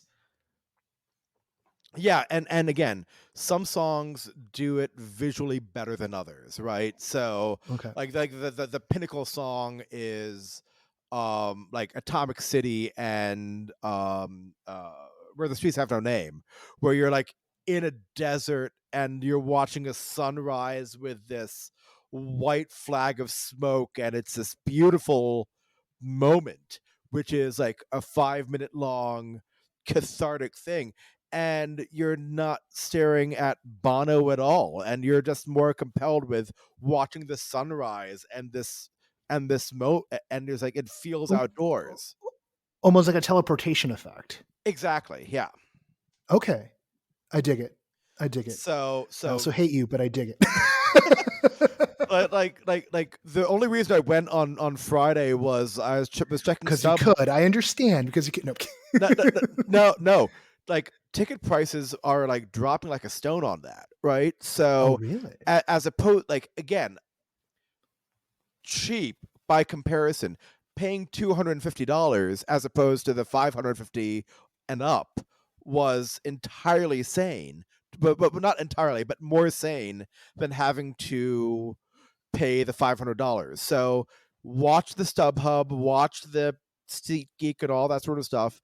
And within 24 or 48 hours of show days, the ticket prices just start dropping and dropping and dropping and dropping and dropping.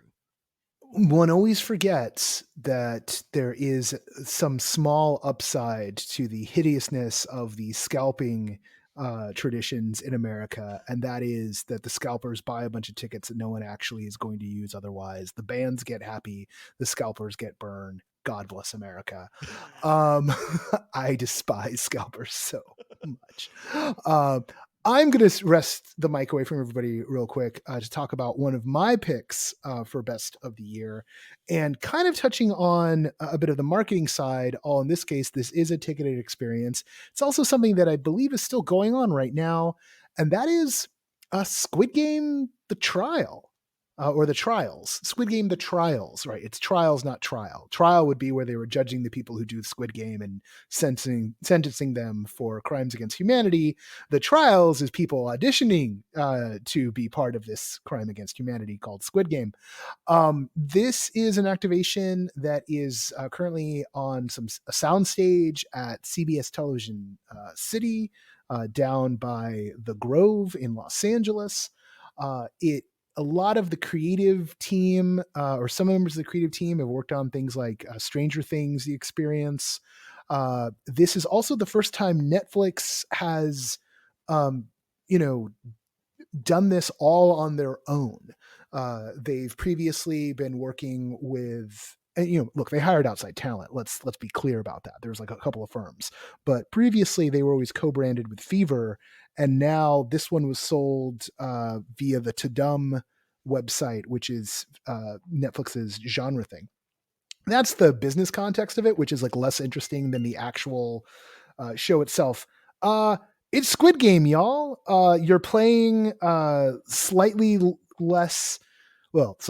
You're playing non-deadly versions of a few of the games from the show, plus I guess a couple of games that were done in the reality series, which came out a couple of months ago. This is really an ad for the reality series in some ways, and also tiding us over till Squid Game season 2.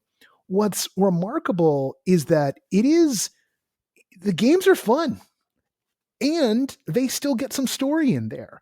There are some kind of like what at Meow Wolf they would call creative operatives, in that there are people whose job it is to get you through the piece, but they're holding up the tone of the piece. But there are also a few folks who are just performing.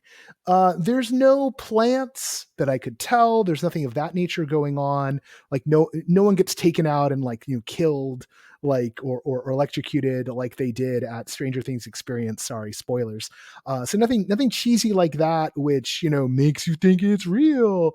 But golly gee willikers, the actual gameplay is a lot of fun. And, if I had unlimited resources, I'd probably go back once or twice just to see if I could do better at things like, walk across the glass panels and don't get caught out, or the giant sized version of Battleship, or just take another run at red light, green light.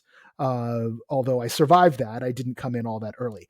I came in fourth, is what I'm saying, and I want another crack at it. There's no medal for fourth place, by the way. There's no medal for fourth place. Really annoying. So, I want another shot at it. It gets the tone. There's some story beats put into it. My expectations for some of these branded things are coming down, in part because I know that everyone's trying to cut corners and rein in costs.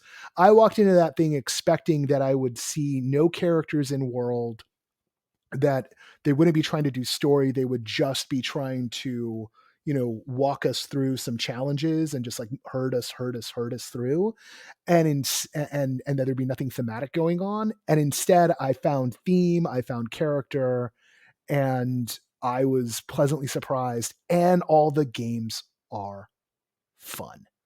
I don't know if anyone else got a chance to play, but I have a question, because Sure. this is the essentially at least the third in a series of Netflix-based activations that are very immersive: Stranger Things, Arcane, and Squid Games. Don't forget Bridgerton. And Bridgerton. That's why I said at least 3. Have you noticed any progression or changes? Has Squid Game been the most enjoyable for you? Have you found it the most, I'm using hand quotes, immersive? Like, I'm curious to hear your thoughts about this.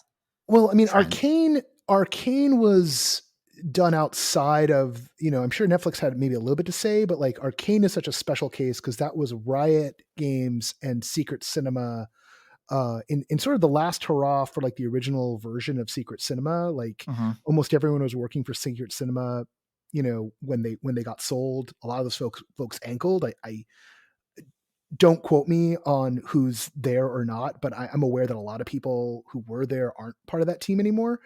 So that one kind of doesn't count as a Netflix thing. And I haven't been to Bridgerton, but of Stranger Things and this, I would say they're a little bit on par. I think also Stranger Things has more character to it in a lot of ways, but they just took very different approaches. Laura in the chat is saying Bridgerton was fantastic. Laura, you can pipe up. If only she could talk on a podcast. If only there was a microphone in front of her. I was just sort of, waiting for an opening. No, you're gonna do that all night with me. Jeez, come on. So, no, I continue, and then I'll jump in if there's. Yeah, no, I mean, like, I there's a little bit of apples and oranges here. you are more interesting enough. You have to suspend your disbelief, and they work a little harder to make that happen in Stranger Things, right?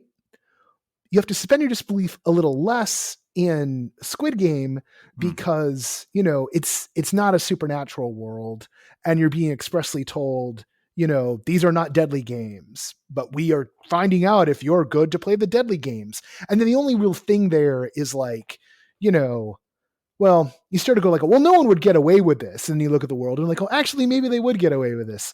So maybe holding a big trials for, this like, come join our thing where you might die or get rich, like will just, in a couple of years be how we're handling universal basic income. But that's that's our dark future. But it doesn't ask you to fall too into the world, but you are playing the games. And that's sort of where both the ludonarrative dissonance and the resonance is coming from. Because in the moment of playing the game, you really feel like you're in Squid Game, even though you are not. Whereas in Stranger Things, there was a lot of things telling you this is theatrical, but you stood up, like, in the Stranger Things activation, like you put your hand sign up and like you do a psychic powers thing. You're playing make-believe fully. Here, you're playing a game. You're not having to play make-believe. You're just playing marbles and kicking ass at it. Or at least I was. Laura. I think I'll just chime in to say I think there's a nice bridge with Bridgerton, pun intended, where you are, just to touch for a second on production quality and cost cutting. I did the Stranger Things drive-through experience and then the Stranger Things full activation and Bridgerton. And amongst all of those, I have not yet done Squid Games. And amongst all of those, it was very, very high production quality. With Bridgerton, you were sort of in between this space of playing make-believe, but then also very much immersed in the activity that the show is built around. So there was a sort of, in terms of like waders, swimmers, and divers, there was this kind of scavenger hunt puzzle aspect if you really wanted to go into it. But there were all these other like in-world photo opportunities and kind of interactions with just dressing up into, it was incredible. I don't dress up for anything. I am not a cosplayer person. And me and my partner, we absolutely dressed up. So that was a surprising thing that I found that I wanted to tap into. And honestly, I'm not really a fan of the show. But I found the experience so much more fulfilling than the show is. And then you move into, it was segmented in a really beautiful way.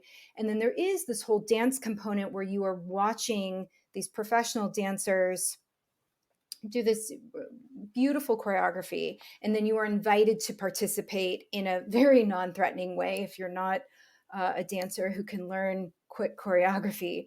So you felt like you were, especially because so many people dressed up so thoroughly, you really did feel like, yes, I am in this world in a much more participatory way that is directly tied to the entire aesthetic of the show. All right.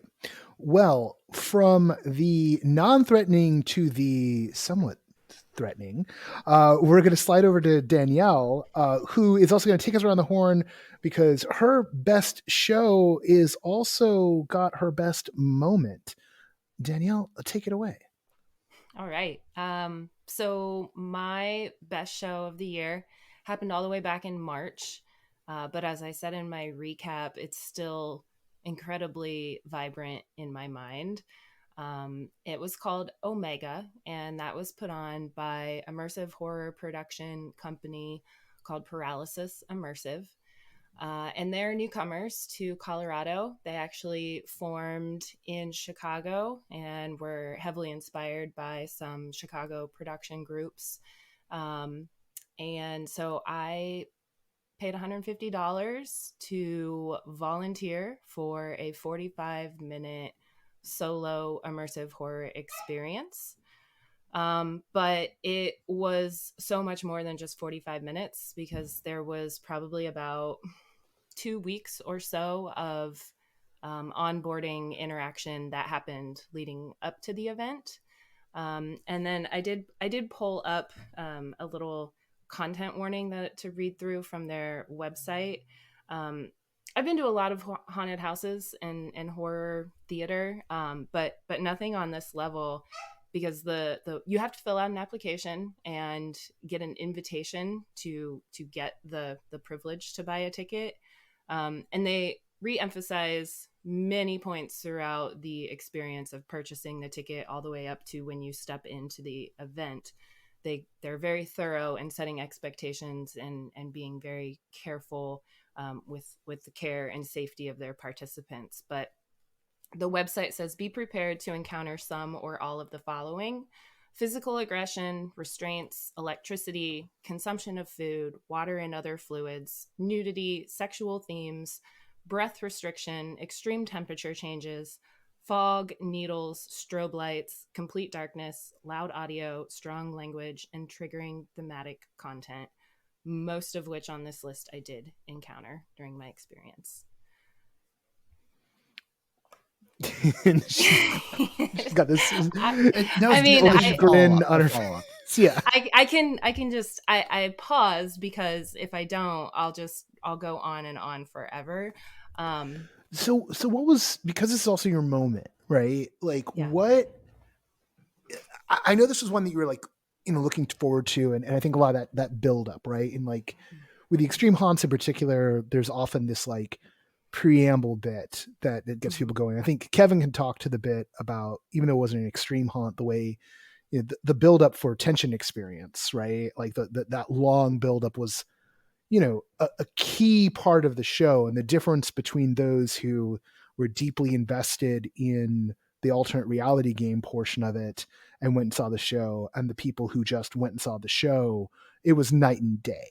Right. And that's part of this. That's some of the secret sauce that can happen. Right. I mean, I think we actually talk about this for a moment about Star Cruiser in the earlier segment, and just talking about, if you just show people what you're doing, right, it's not the same if you're bought into the fiction.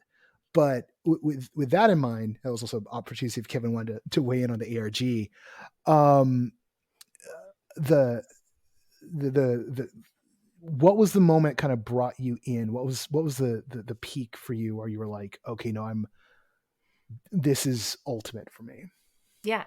I'll give a little more detail and context on what exactly it was as well, which I didn't know when I signed up. That everything online was very vague, and it wasn't until I started getting, first it was a piece of mail that arrived in my mailbox, and then I was instructed to send a text message, and then I made an appointment to conduct to get on the phone and conduct a ritual with some person who I didn't know who they were or what we were conducting a ritual about. Kevin, does any of this sound familiar in terms of? I've never heard any of this stuff or done any of these things. No, yeah, it sounds a lot like a lot of the ARGs from like 2017, 2018 in LA. Did they involve the letter that I was sent had a lancet needle that actually had me poke my finger and draw a drop of blood? Did not do any of that. That I used in, the quote unquote, I'm using air quotes, the ritual that I conducted over the phone. And so my first moment of just like, wow, this is incredible, was when I was very confused at the end of that phone call. But then I received an email less than a week later, and it was someone who had found out about this ritual that I had conducted. They had actually found and exterminated the person who I was talking to on the phone, who I conducted the ritual with, and they were essentially summoning me to my, what it was called, mandatory home rehabilitation. And so that was the moment when I got a little idea of what I was signed up to do. But that was also such a cool moment for me, because I had actually conducted this ritual. I had done this thing that had then implicated me And that was the reason why I was going to this home rehabilitation. But they didn't really tell me much more. And so I had just enough direction to let my mind start to run wild with possibility.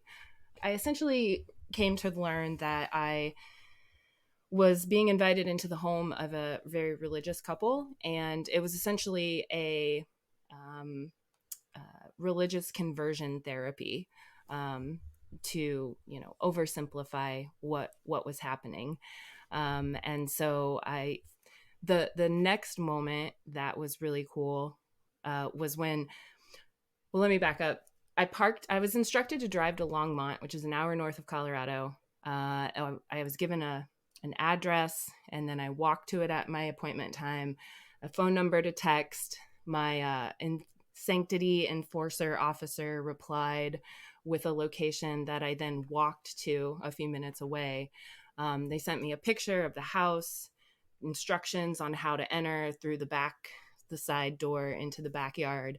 And that's where I met my officer, who at this point I've seen I know what's in the waiver because it's been presented to me 4, 5, 6 times over the course of all of this onboarding and emails and things like that. But I sign it. They're kind of ridiculing me for my bad life choices as a sinner, and how fortunate I am to be taken in by this couple. Then they lead me around the back of the house onto the deck, take my shoes off, and then they kind of open the door. And this was the next moment. This is the moment where it got really real. It's completely dark inside. It's dark outside. There's a little bit of moonlight, just barely lighting up the room that I'm told to walk into. And it's just dark in there and I can't see anything. I don't know what it looks like.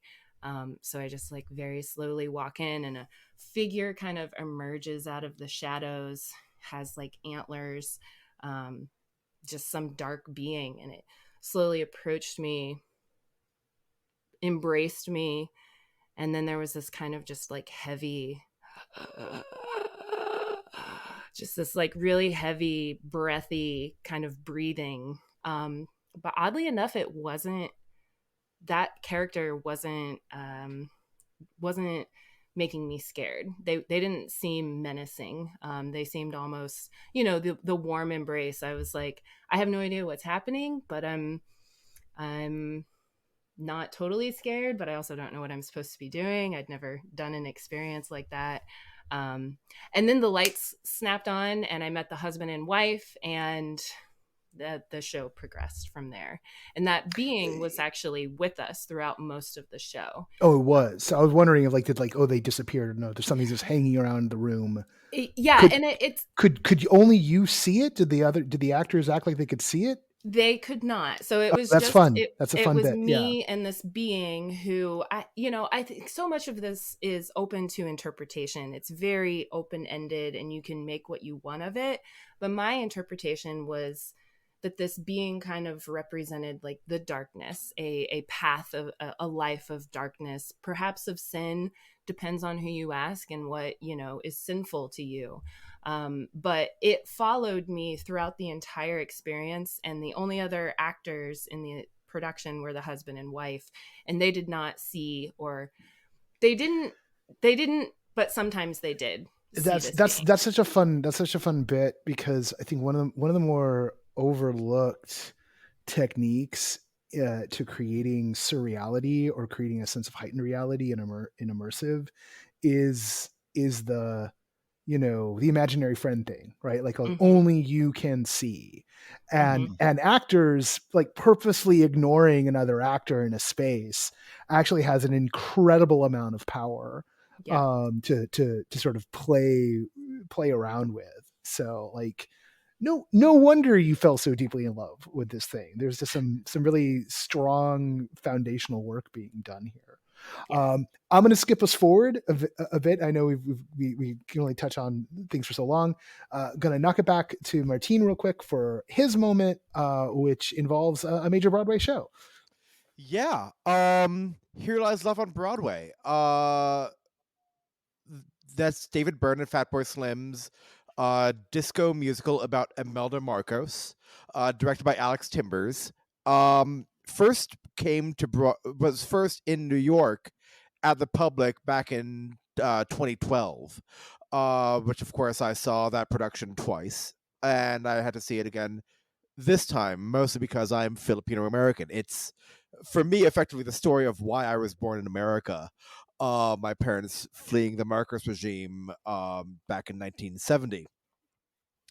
But it was a disco musical with a, out of the Public, just an open dance floor. You had like an open dance floor seating area, and I think it was like 20 actual seats in the gallery above, looking down on the audience.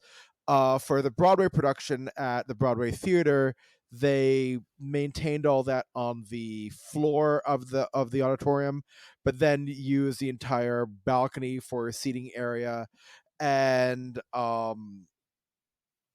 yeah, and they just scaled up from the downtown production, and this is the now fourth iteration of it, because it played twice at the Public in 2012, played in London at the National a couple years after that, and then they did another run at a theater in Seattle where they're trying to make it into a proscenium theater.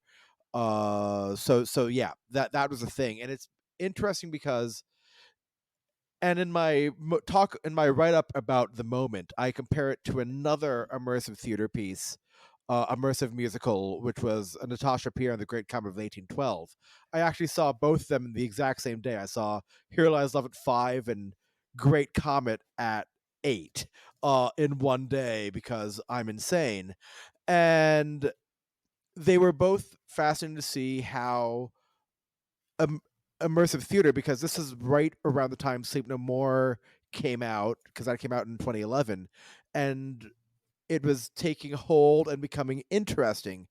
And I was fascinated by this whole immersive theater scene, and now to see it finally come up to Broadway at a moment when we're now talking about, even though I feel that the state of immersive theater is amazing, at the time immersive theater is, by metrics, with Sleep No More closing and Here Lies Love only lasting 3 months and Great Comet lasting only 6 months, there's fear that immersive is going to have a bit of a waning moment. But I feel that it's so, I'm excited about where we are, and the fact that these works are finally making it to the masses, and with this fear and with everything else. I'm so excited about where we're at.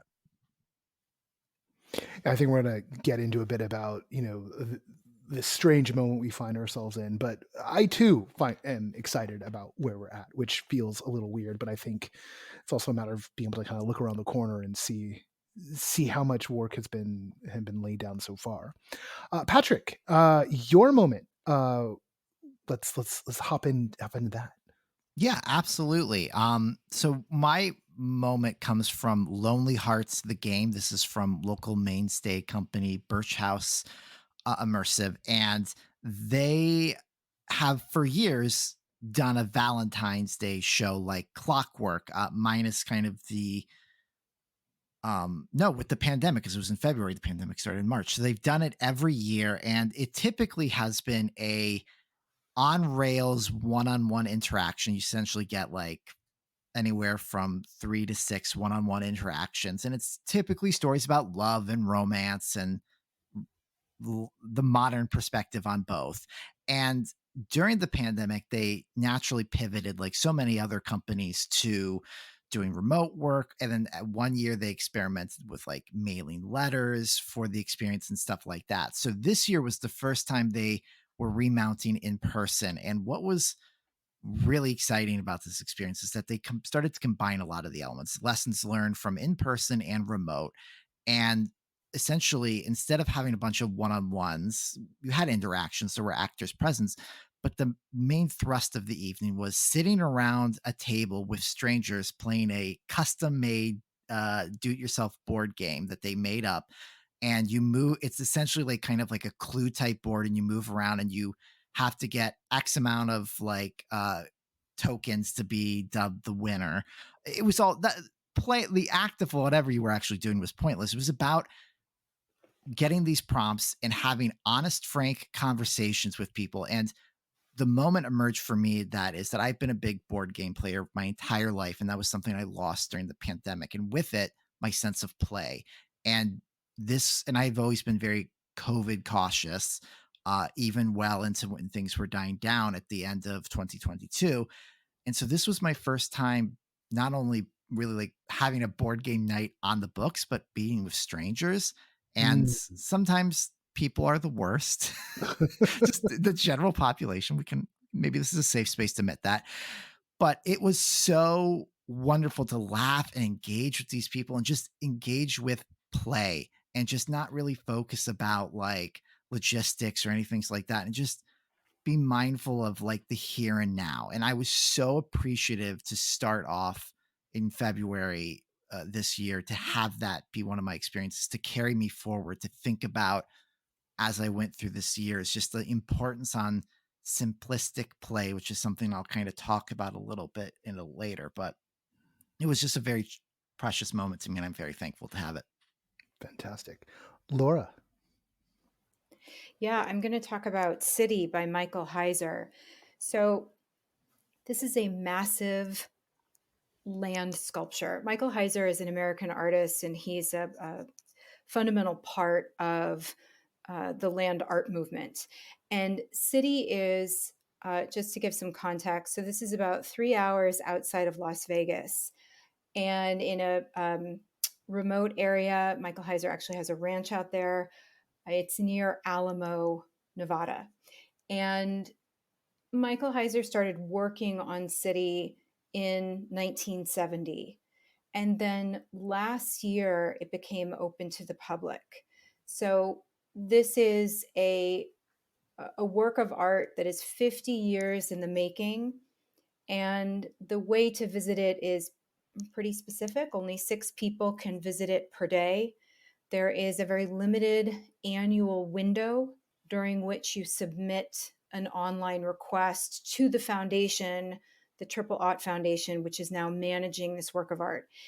And in terms of size and scope, if I get this right, it's a 1.5 miles long and 0.5 mile wide, roughly. So this is a massive sculpture. It's required, I think the dollar amount is somewhere around $20 million to complete in 50 years. And I was able to visit this in June. And I think one of the things that's so interesting about this is because it's rare for us to have what we would consider an immersive experience in nature. So there are structures, there are concrete structures, there's a lot of gravel. There are these kind of walkways, there's concrete curbs, there's these more abstract kind of,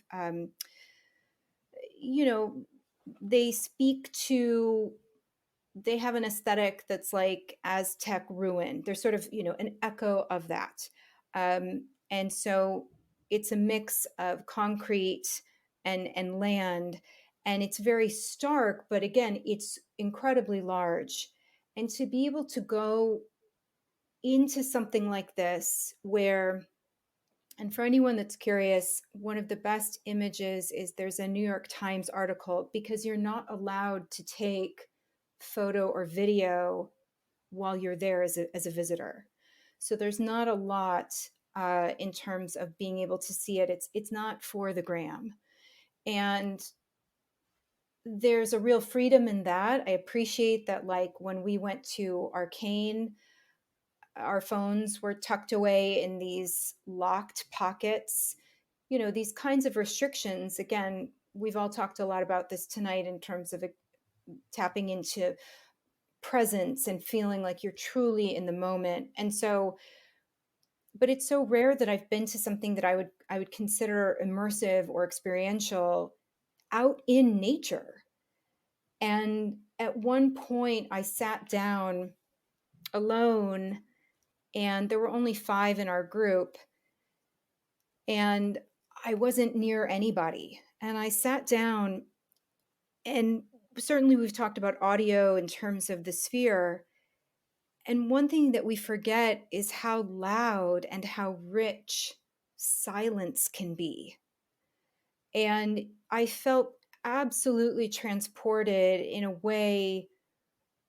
I mean, words really do fail. It's indescribable, and it's not that I think that other kinds of immersive experiences can't capture this, but there is a very specific, very unique, and just especially delicious quality to this kind of immersive experience within nature where I didn't anticipate that sound. I really thought, oh, this is a visual experience. Oh, it was so sound driven. The crunch of the gravel as I moved and as no one else is around.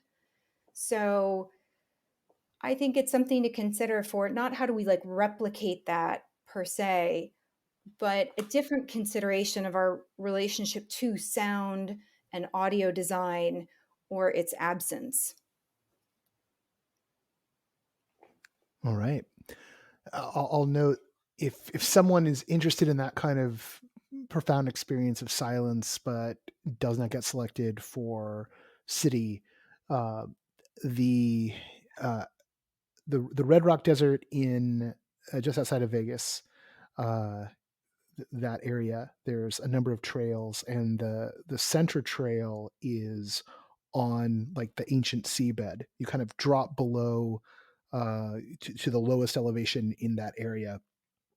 And while you're on the ancient seabed, aside from planes going into what is now called Harry Reid, but when I was there it was called McLaren, McLaren's the card. Aside from planes going overhead once in a while, you are just there. It's just you and your tinnitus. And it is an incredibly profound experience to have like that kind of silence for long sustained periods of time. So I know exactly what you're saying there, Laura. Now, we're an hour-ish almost into this recording, and poor Kevin has had to endure everybody else's thing because he didn't have any shows, but he does, because the show he would have picked is one that opened last year. So instead it's his moment. Kevin, tell us about your moment, and feel free to wax poetic and long because it's from a show that's pretty significant at this particular moment in time. Sure thing. I'll actually cheat, and I'm going to do 2 moments as part of the show. So my moments are both from Punch Drunk's The Burnt City. It closed in London earlier this year. It was in Punch Drunk's masked kind of looping style across these 2 huge warehouses in London, telling a story of the Greek and Trojan War, the end of the Greek and Trojan War, while also integrating like the gods, including Hades, Persephone, Artemis, and people like that. So the first one I'm going to talk about is actually a 1-on-5, which is a twist on Punch Drunk's kind of 1-on-1, which they made famous in Sleep No More. So this one actually, spoilers for a show that is now closed. And actually, I'm going to back up 2 seconds too.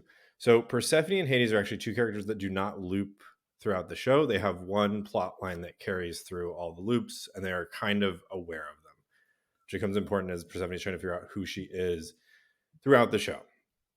So late in the show, she pulls in 5 audience members to this sequence where you hear a recording from Hades, and then she takes you on this pretty extensive journey back through the start of the show, which is a museum exhibit that like introduces you to the concept of the Trojan War as you're entering in. And then it's like you just keep going, you're falling through these halls, you're running after her, you're chasing her until you like all end up in this like sandy area. And then she like picks up a piece of chalk and she starts writing something on the wall, and she eventually picks up a light and she realizes she's written this hundreds of times. So has a longer loop, as it turns out, and it's kind of built into the structure of the show that as it continues, she goes through this and remembers who she is every time she goes through this. So she gives a speech about who she is, and then she kind of dumps you out into the rest of the show where it finishes up. So this was a moment just because it felt like such a twist on the normal formula of the 1-on-1 where you're with these audience members. It makes it a less intimate moment, but a more engaging one, because you're kind of on this journey with these audience members and this character all throughout like the back of the show. So I thought that was really impactful and really stood out just in terms of like, holy shit, like this is cool. Like this is unique. It feels interesting, and it's actually glad you're experiencing it with more people rather than a one-on-one, because of kind of how much it matters to the actual story of the show. And then my second one is actually the finale of the show. So there's actually two finales. One takes place on the Troy side and one takes place on the Greece side. The Greece side is like full of, it's like these huge open spaces, which is, I think Punch Drunk kind of has that in like the main room of the McKittrick, where it's like they loop into the feast every time they go through it, and it's a pretty big scale. It is absolutely dwarfed by what happens in the Greece side, and it features this huge staircase. And at the end of the show, it starts slowly. They kind of people walk by and they walk up, and then all of a sudden, all of the cast except for Hades and Persephone, who are watching from the other side, kind of tumbles down the staircase in very slow motion. And then they do this thing in the center where they slowly start moving in a circle, and it speeds up. Hades throughout the show has talked about like these records. He pulls the needle at one point, and everybody in the show stops. So it's like this, the theme of looping is really built into this show fundamentally. And so they continue in the circle, and it speeds up, and then they collapse. Hades and Persephone applaud, and the show is over. So that one also felt like a twist, because it felt more like the finale of Sleep No More is very singular. It's about Macbeth's journey through this, and this is much more about all of the stories you've seen unfold throughout the city over 3 hours leads up to this moment, between Hades, Persephone, and the rest of the cast. They kind of watch them, what they've kind of damned them into these loops over and over again as the cities fall. I'm so glad you shared that. And like, I'm one of those people who didn't get a chance to see this production, who, you know, hopes that maybe one day, you know, they'll remount it just to I hope so. give the whirl. It's not impossible that it could happen, but it also kind of clarifies to me why Punch Drunk is like, this is our last of our masked shows, because it feels like they took this to a metafictional level, right? They took it to a point where they're commenting on their own structure, and they're folding their own structure into the story itself. That metafictional, you know, call sort of also becomes like we're calling the shot on this being the last of this form, right? Like puts a button on it.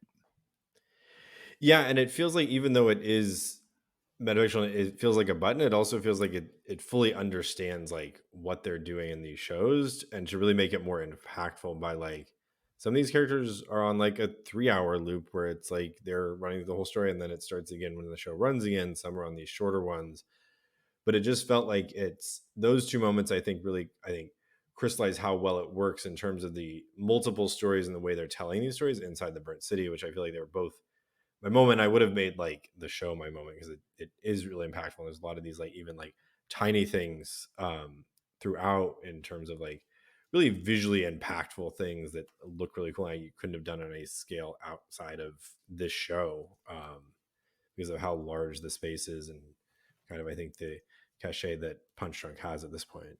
So going from the metafictional end of Punch Drunk's masked shows to the moment in time that was 2023. The other squad didn't get to do this, but I'm tossing it out to all of you, since we got this nice cross section from across the country, and also because this is going to be the end of the show, and the last time we all talk on air about this stuff for this year. Where does everyone sort of feel like the moment we're in is? And folks have touched on this. Martine touched on that a little bit. Laura, I know you've probably got some takes in here, and I think Kevin, you know, one of the things you noted was that, you know, you didn't have any best ofs because you didn't feel like there was anything strong enough in LA this year to warrant putting on a list. I don't know if I just spoiled that out for you, for everybody, but yeah. So, I mean, that's what happened. I saw a few things throughout LA, and part of it may have been just me. I wasn't seeing enough. But of the stuff I did see, nothing really rose to be like, that was like a show of 2023 that like really defined it in a way for me. And I think Laura does think differently, so I'm interested to hear what she has to say on that point. Yeah, Laura, get at him. Get him. Yeah, Fight. so yeah, I'm gonna push back so hard on this. I mean, love you, Kevin, but yeah, I'm gonna push back really hard. I mean, to be fair, I've been really trying to ramp up how much I'm seeing. So I did something like, I think 110, 115 experiences this year. Now that's the That's full, like 2 a week. it's a lot now, and some of that, to be fair, was I mean, I had a chance to like travel to places. I haven't been traveling much in the past couple of years, so you know, especially when you're in a new location and you can pack things in, you're really excited to do that. But of that, I think, yeah, 110, 115, I think roughly like 70 of those were in Los Angeles. I mean, a huge percentage. And I do think that, I mean, one of the things that I'm so interested in is, where are we seeing these hybrid models? Where are we seeing the blurring between different sectors of the industry? I think that some of the most unique and interesting work, I mean, I'll just even cite one that most of us have been to or definitely have talked about, which is the Nest in LA. And I think it's by Scout Expedition Co. And it's, I think, a fantastic example of a hybrid model in terms of where they're pulling different design tenets and how they wove it together. So I'm really interested in, where is there great experiential marketing? Where is there great installation art that is unique in its own right, but also might be an indicator of where we're going to go with experiential broadly? So I'm going to a lot of these gallery shows in addition to big museums, smaller independent work. I'm really trying to do as much as I can. So that's the big caveat to pushing back on Kevin specifically. In terms of the state of the field, we have talked about these different closures: Galactic Star Cruiser, Burnt City, Sleep No More. What do these mean? These are titans of the industry. What does this mean for us? And a lot of people having some legitimate concern. And that's another reason why I speak about things like On the Wings of Hermes. Let's look to who is not only funneling some serious cash into these productions, but clearly cares deeply, and not just because On the Wings of Hermes was so beautifully executed, but they have a long history. They have their own experiential legacy, if you will. They've done productions 2017, 2018. There were 3 last year. They travel globally. So I'm really interested to see what is going to come out of experiential marketing. I think that, yeah, go ahead. Patrick, Well, yeah. Laura, how much of that do you think is like because the traditional ways of alerting people to a product being very generally used in this sentence, Sure. is influencing this kind of stuff? Because I think about, like, you know, I'm sure all of us in some way or another, and listeners out there, are cutting certain social media platforms. They're cutting cords, so they're paying for ad-less type platforms and things like that. So how much of this do you think is like related to the creativity of trying to get your noise, your product above everyone else's into a consumer, quote unquote, like thoughts? Like, I'm curious Well, to I hear your think thought on that. yeah, I think it's a great question. And one of the things that I'm so interested in are these brands that are not actually selling a product. And so Louis Vuitton has had 2 big, I mean, these are kind of museum level exhibitions. They had one called X in 2019, and last year, 200 trunks. Veuve Clicquot had an exhibition last year called Solaire Culture. And there are gift shops. I mean, there is an opportunity, with the exception of Hermes. The other 3, you actually could buy product there. But like I said, these are all free and open to the public. I did have to register.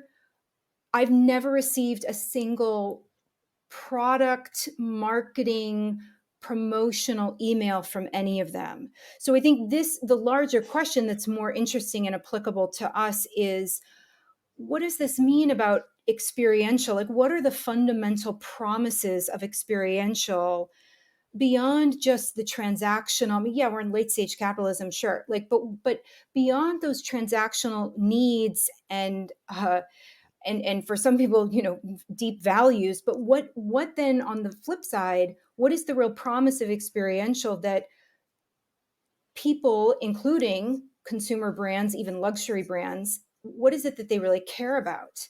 That's a key question, not just for the brands, but I think for everyone who's looking at this. And I think there is this Gordian knot here, right? Because there's a bunch of stuff entangled in this question. First and foremost, when it comes to experiential and immersive, like why do people use the word immersive to sell so many things, particularly to sell like experiences and products, often that aren't remotely immersive in the sense that we use immersive when we're all talking amongst ourselves.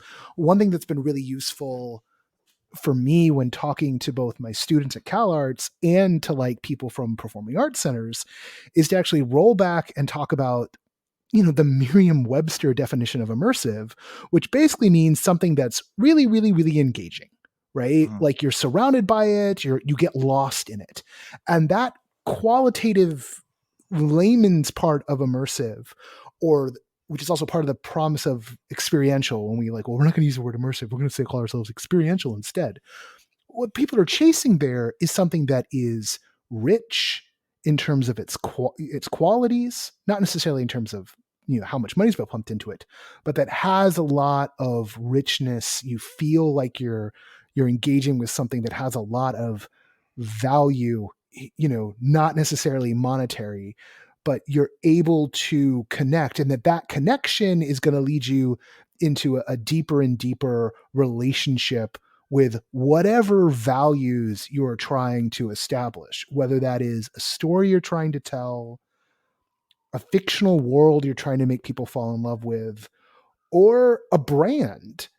And the thing I keep on coming back to in this question of Louis Vuitton and Hermes and or like Celine or any of these brands that have said like, we're doing the Celine experience. And I didn't even know what Celine was. I thought they were like doing some Celine Dion. I was like, oh, it's clothing line. But the posters were everywhere in Los Angeles for a minute there. To Patrick's point, there's this like, well, how else are we going to sell stuff to folks because everyone's disconnected from normal advertising? But then there's also this fundamental thing of, this stuff, when it works, has this deep power of connecting someone, of attaching someone to what this stuff is, whatever it is you might be shilling, whatever you might be trying to sell. And increasingly the only people who have the agency to marshal the resources to make a thing that can work at that level are folks who already have tons and tons and tons of cash. And those are luxury brands and, international megacorps. But I don't think, this stuff isn't just the purview of those entities, but it's the thing that most people are going to interact with the first time they interact with any of this stuff. Martine's got something.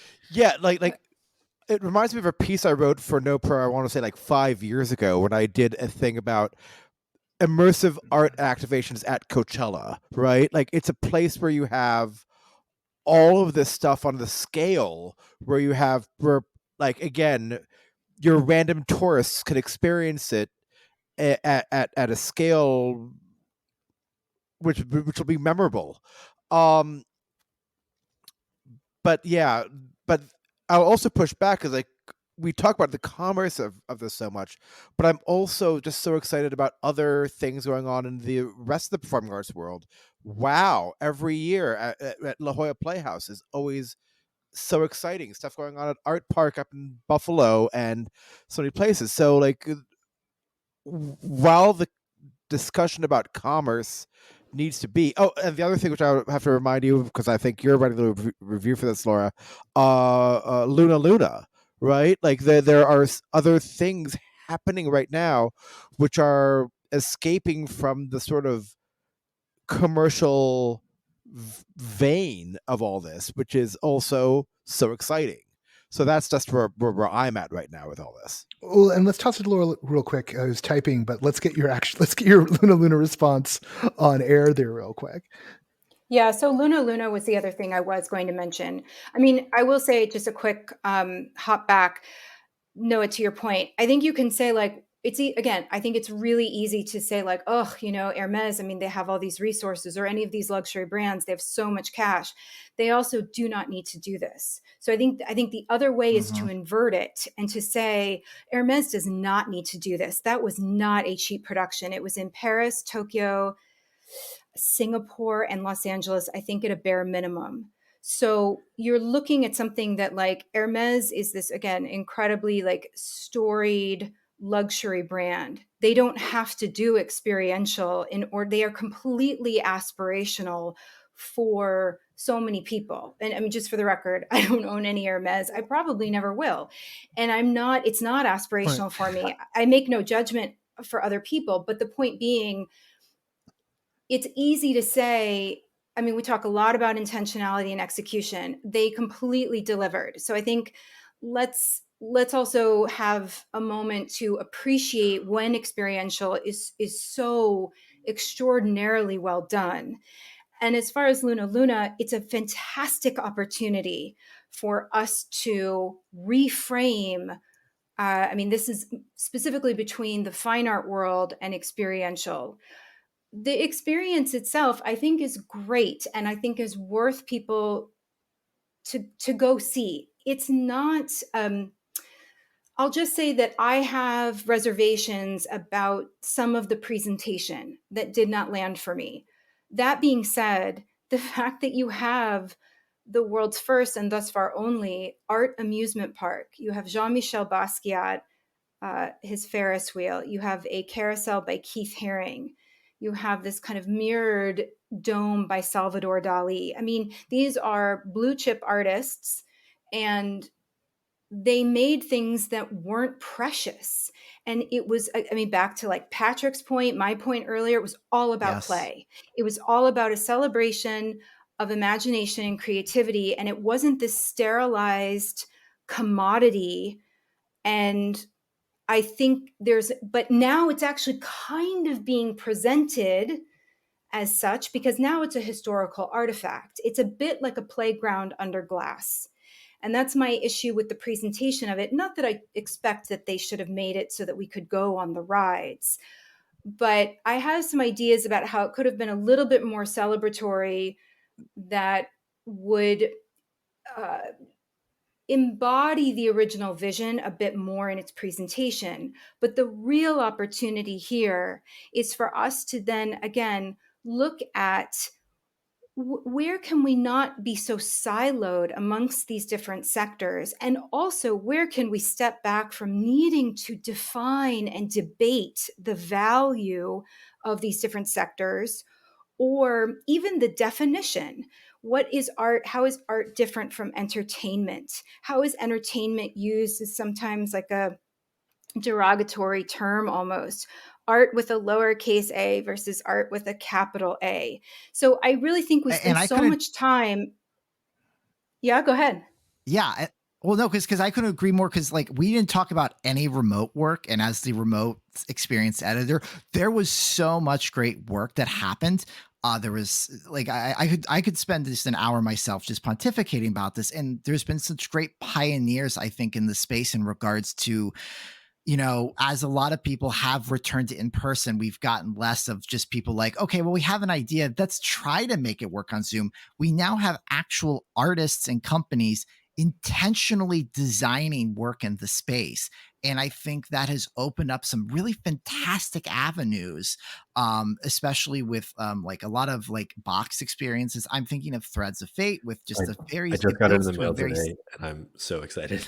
Oh, there you go. We missed it by a week. You could have talked about it, but there's becoming a simplicity in regards to the intentionality of what form am I taking? What product? And I was using product very generally, like product as in an actual tangible thing you can go to the store and get, versus my artistic experience. Yeah.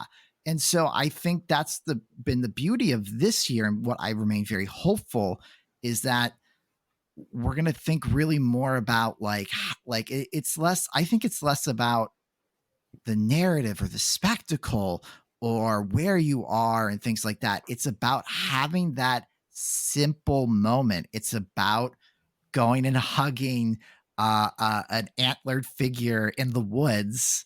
Under no circumstance would I ever do that. It's about going to the dome and staring up and like having the spotlight hit you. It's these intense focuses of just simply acknowledging you are here and you're being asked to do or think about a very simple thing in a profound way. So, something I want to touch on here, because Patrick, I like that you just created this. Like you showed the breadth of this stuff. Because on the one hand, we have like what Danielle experienced at Omega, which is this is a small theater company that's kind of like homegrown. They've put their resources in a very smart way. There's a conversation that happens in the first part of this episode where, there's pointing out with the Order of the Golden Scribe that where they put their production resources was very effective. They couldn't do everything, so they focused on a couple of things and executed on that really well. I think on the full other side of that, there does become, the Star Cruisers and like the Broadway shows that closed up, versus like, the brand activation stuff for Hermes. You have people at the farther end, at the larger budget, kind of wondering whether or not they can commit to this. And unfortunately, in our society, like, something that has a higher price tag on it is read instantly as being more valuable, even though as people, we know some of the most profound work is going to happen in stuff that has relatively no budget because it's so human scale and it's person to person. And where I sit as I watch these conversations happen amongst students, amongst brand people, amongst performing arts center folks about trying to figure out, is this stuff for me? My answer is always yes. It's for anyone who wants to make it, right? It's for anyone who feels interested in living in that world for a little bit, if it's on the participant side. And what I do worry about is that at the level of your institutional figures, your performing arts centers, your marketing agencies, your large brands, your entertainment companies, the question of whether or not there's enough ROI on this, they look at it through a lens that doesn't necessarily put the same amount of value on that deep impact that we do. And we may find ourselves in a world where the only people who can afford to do the large budget stuff are going to be, and pay people what they're worth to make it. The number of projects that are, living wage for folks may increasingly, because of the state of the world we're in, lay on the luxury side alone, or lay on the side of these very, very large corporations. And those large corporations are going to be very interested in throughput, maybe more than anything else. Throughput, brand impressions, and not necessarily understand the argument of, hey, some of this material is Michelin star dining. Some of this material is going to have a higher ticket price because you have a better experience. And a lot of those people would not bat an eyelash about what they're going to throw down at Spago or Nobu or Crossroads or, Mother Wolf or whatever the big things are right now, or like whatever the big restaurant is, right? Major Domo, not bat an eyelash, right? But you tell them, oh, these are going to be $200 for this immersive theater show. They're like, whoa, buddy, you're crazy. I need that money for my bottle service, and that for me is where I get a little frustrated in terms of who gets to do this stuff, both in terms of audience and in terms of makers. Yeah, like one thing which I'm going to finish on, because it's the other thing which I'm looking forward to the most next year, is how, while not here stateside, you're going to have a massive public event which the people can pay €2,000 for or experience in the public. or just experienced by walking the streets of Paris. And I'm talking about the Paris Olympic opening ceremonies, which is going to be this giant street parade down the Seine. It's going to be an event where, again, massive corporate infrastructure, massive everything that we're talking about, but at the same time, it's going to be a massive public open air street festival. And I'm curious if something like that is going to then sparks in other cities to create spectacles on that scale. I mean, we've got LA 2028 coming, but like that's the CEO just ankled today for the local LA 2028 Olympics. And it feels more and more like we're just going to be saddled with this massive security event that has no cultural upside, as opposed to the 1984 Olympics, which had this massive cultural upside in Los Angeles. But I think there's something to be said about actually the reverse. And I was having a conversation with Spencer Williams of Tales by Candlelight when he was in town recently for the holidays. This is my opinion in talking, like the thought that emerged was that I think we just need to be, it's less about these tentpole things. I think it's more about just doing more of totally fine things. And I think that's like almost counterintuitive to say, and stick with me for a second, because I think when people think, like fine, like, oh, I think we've lost our way in regards to art and culture at large when we go to the movies or turn on the TV and stuff. Is like, it has to be a thing. It has to like be a defining moment of my life. And it's going to be part of every conversation I have for the next 3 months, when there's so often so much more entertainment or value to be had by just simply enjoying a thing for what it is and coming out of that. And I think very unfortunately, to tie back to know what you were saying, like that's when the money complicates everything in that sense. And I think that's important, is that I think it's a really unsolvable problem, right? How do we make more art like just happen is a whole thing. But I just think that sometimes here at the end of the year, we're, talking about some really wonderful, great things. But I think the takeaway of what these conversations should be is that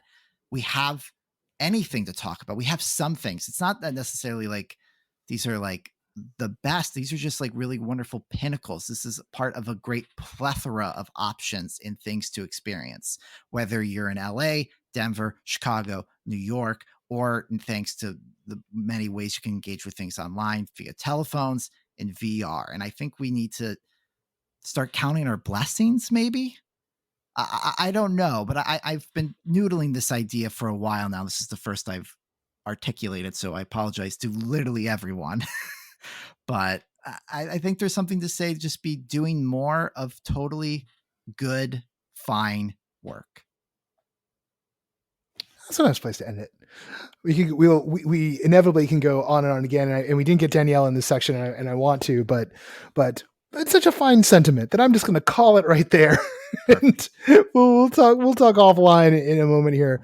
But I just want to thank everybody for sticking around for this part of it, and for riding along on this year. It has been an interesting year, and I am pretty upbeat going forward, because even though there are these large scale structural problems in the arts and entertainment, there has been a lot of great work done in the past couple of years. And the fact that we're still standing at all after the changes wrought upon us by the pandemic as a whole, and the fact that every part of the arts and entertainment, not just immersive, is facing these problems, and people keep on looking to this work as a way to get audiences excited again, whether you are a performing arts center or you're Hermes, right? Or you're a small, team of horror makers hanging out in the woods behind Danielle's house right now. Oh wait, you're not home right now. Well, they messed up, didn't they? No matter where you are, there's interesting stuff going on, and there's people who are passionate about it. So thank you all for the 2023 best ofs.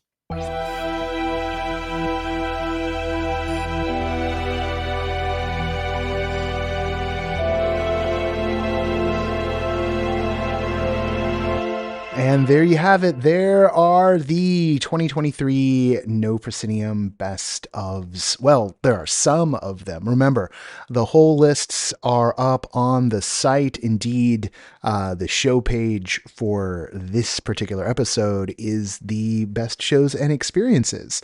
Probably say best shows and experiences with podcast. Don't know because I haven't made it yet. I'm gonna do that right now. Just running and gunning with this. Thank you all. Thank you all for being with us for this year. I'll have more thank yous at the end of next episode. But thanks for being one of the constants in my life. Because sometimes life just starts throwing you curveballs. But every week I get to do this, and I get to do this because of you. And thank you to Ed and Nicholas and Blake and Katrina and Laura and Patrick and Martine and Kevin and Danielle for being on the show. Thanks to everyone who works on the site for contributing, those who did, those who didn't. Hey, next year. And those who contributed and couldn't be on the show this week, including Shelley Snyder from our London office, because the times don't sync up properly for that. More next week. This has been a very long episode. We've almost hit 3 hours. And I'm not going to just keep talking so that we can hit 3 hours. So bye. The associate producer for this podcast is Parker Sella. Music for No Proscenium is by Chris Porter of the Speakeasy Society and Solar the Podcast. Special thanks to Sean O'Loughlin for voicing our intro. The NoPro podcast is written, edited, hosted, produced, and mixed by yours truly. I'm Noah Nelson, and until next time, I'll see you at the show.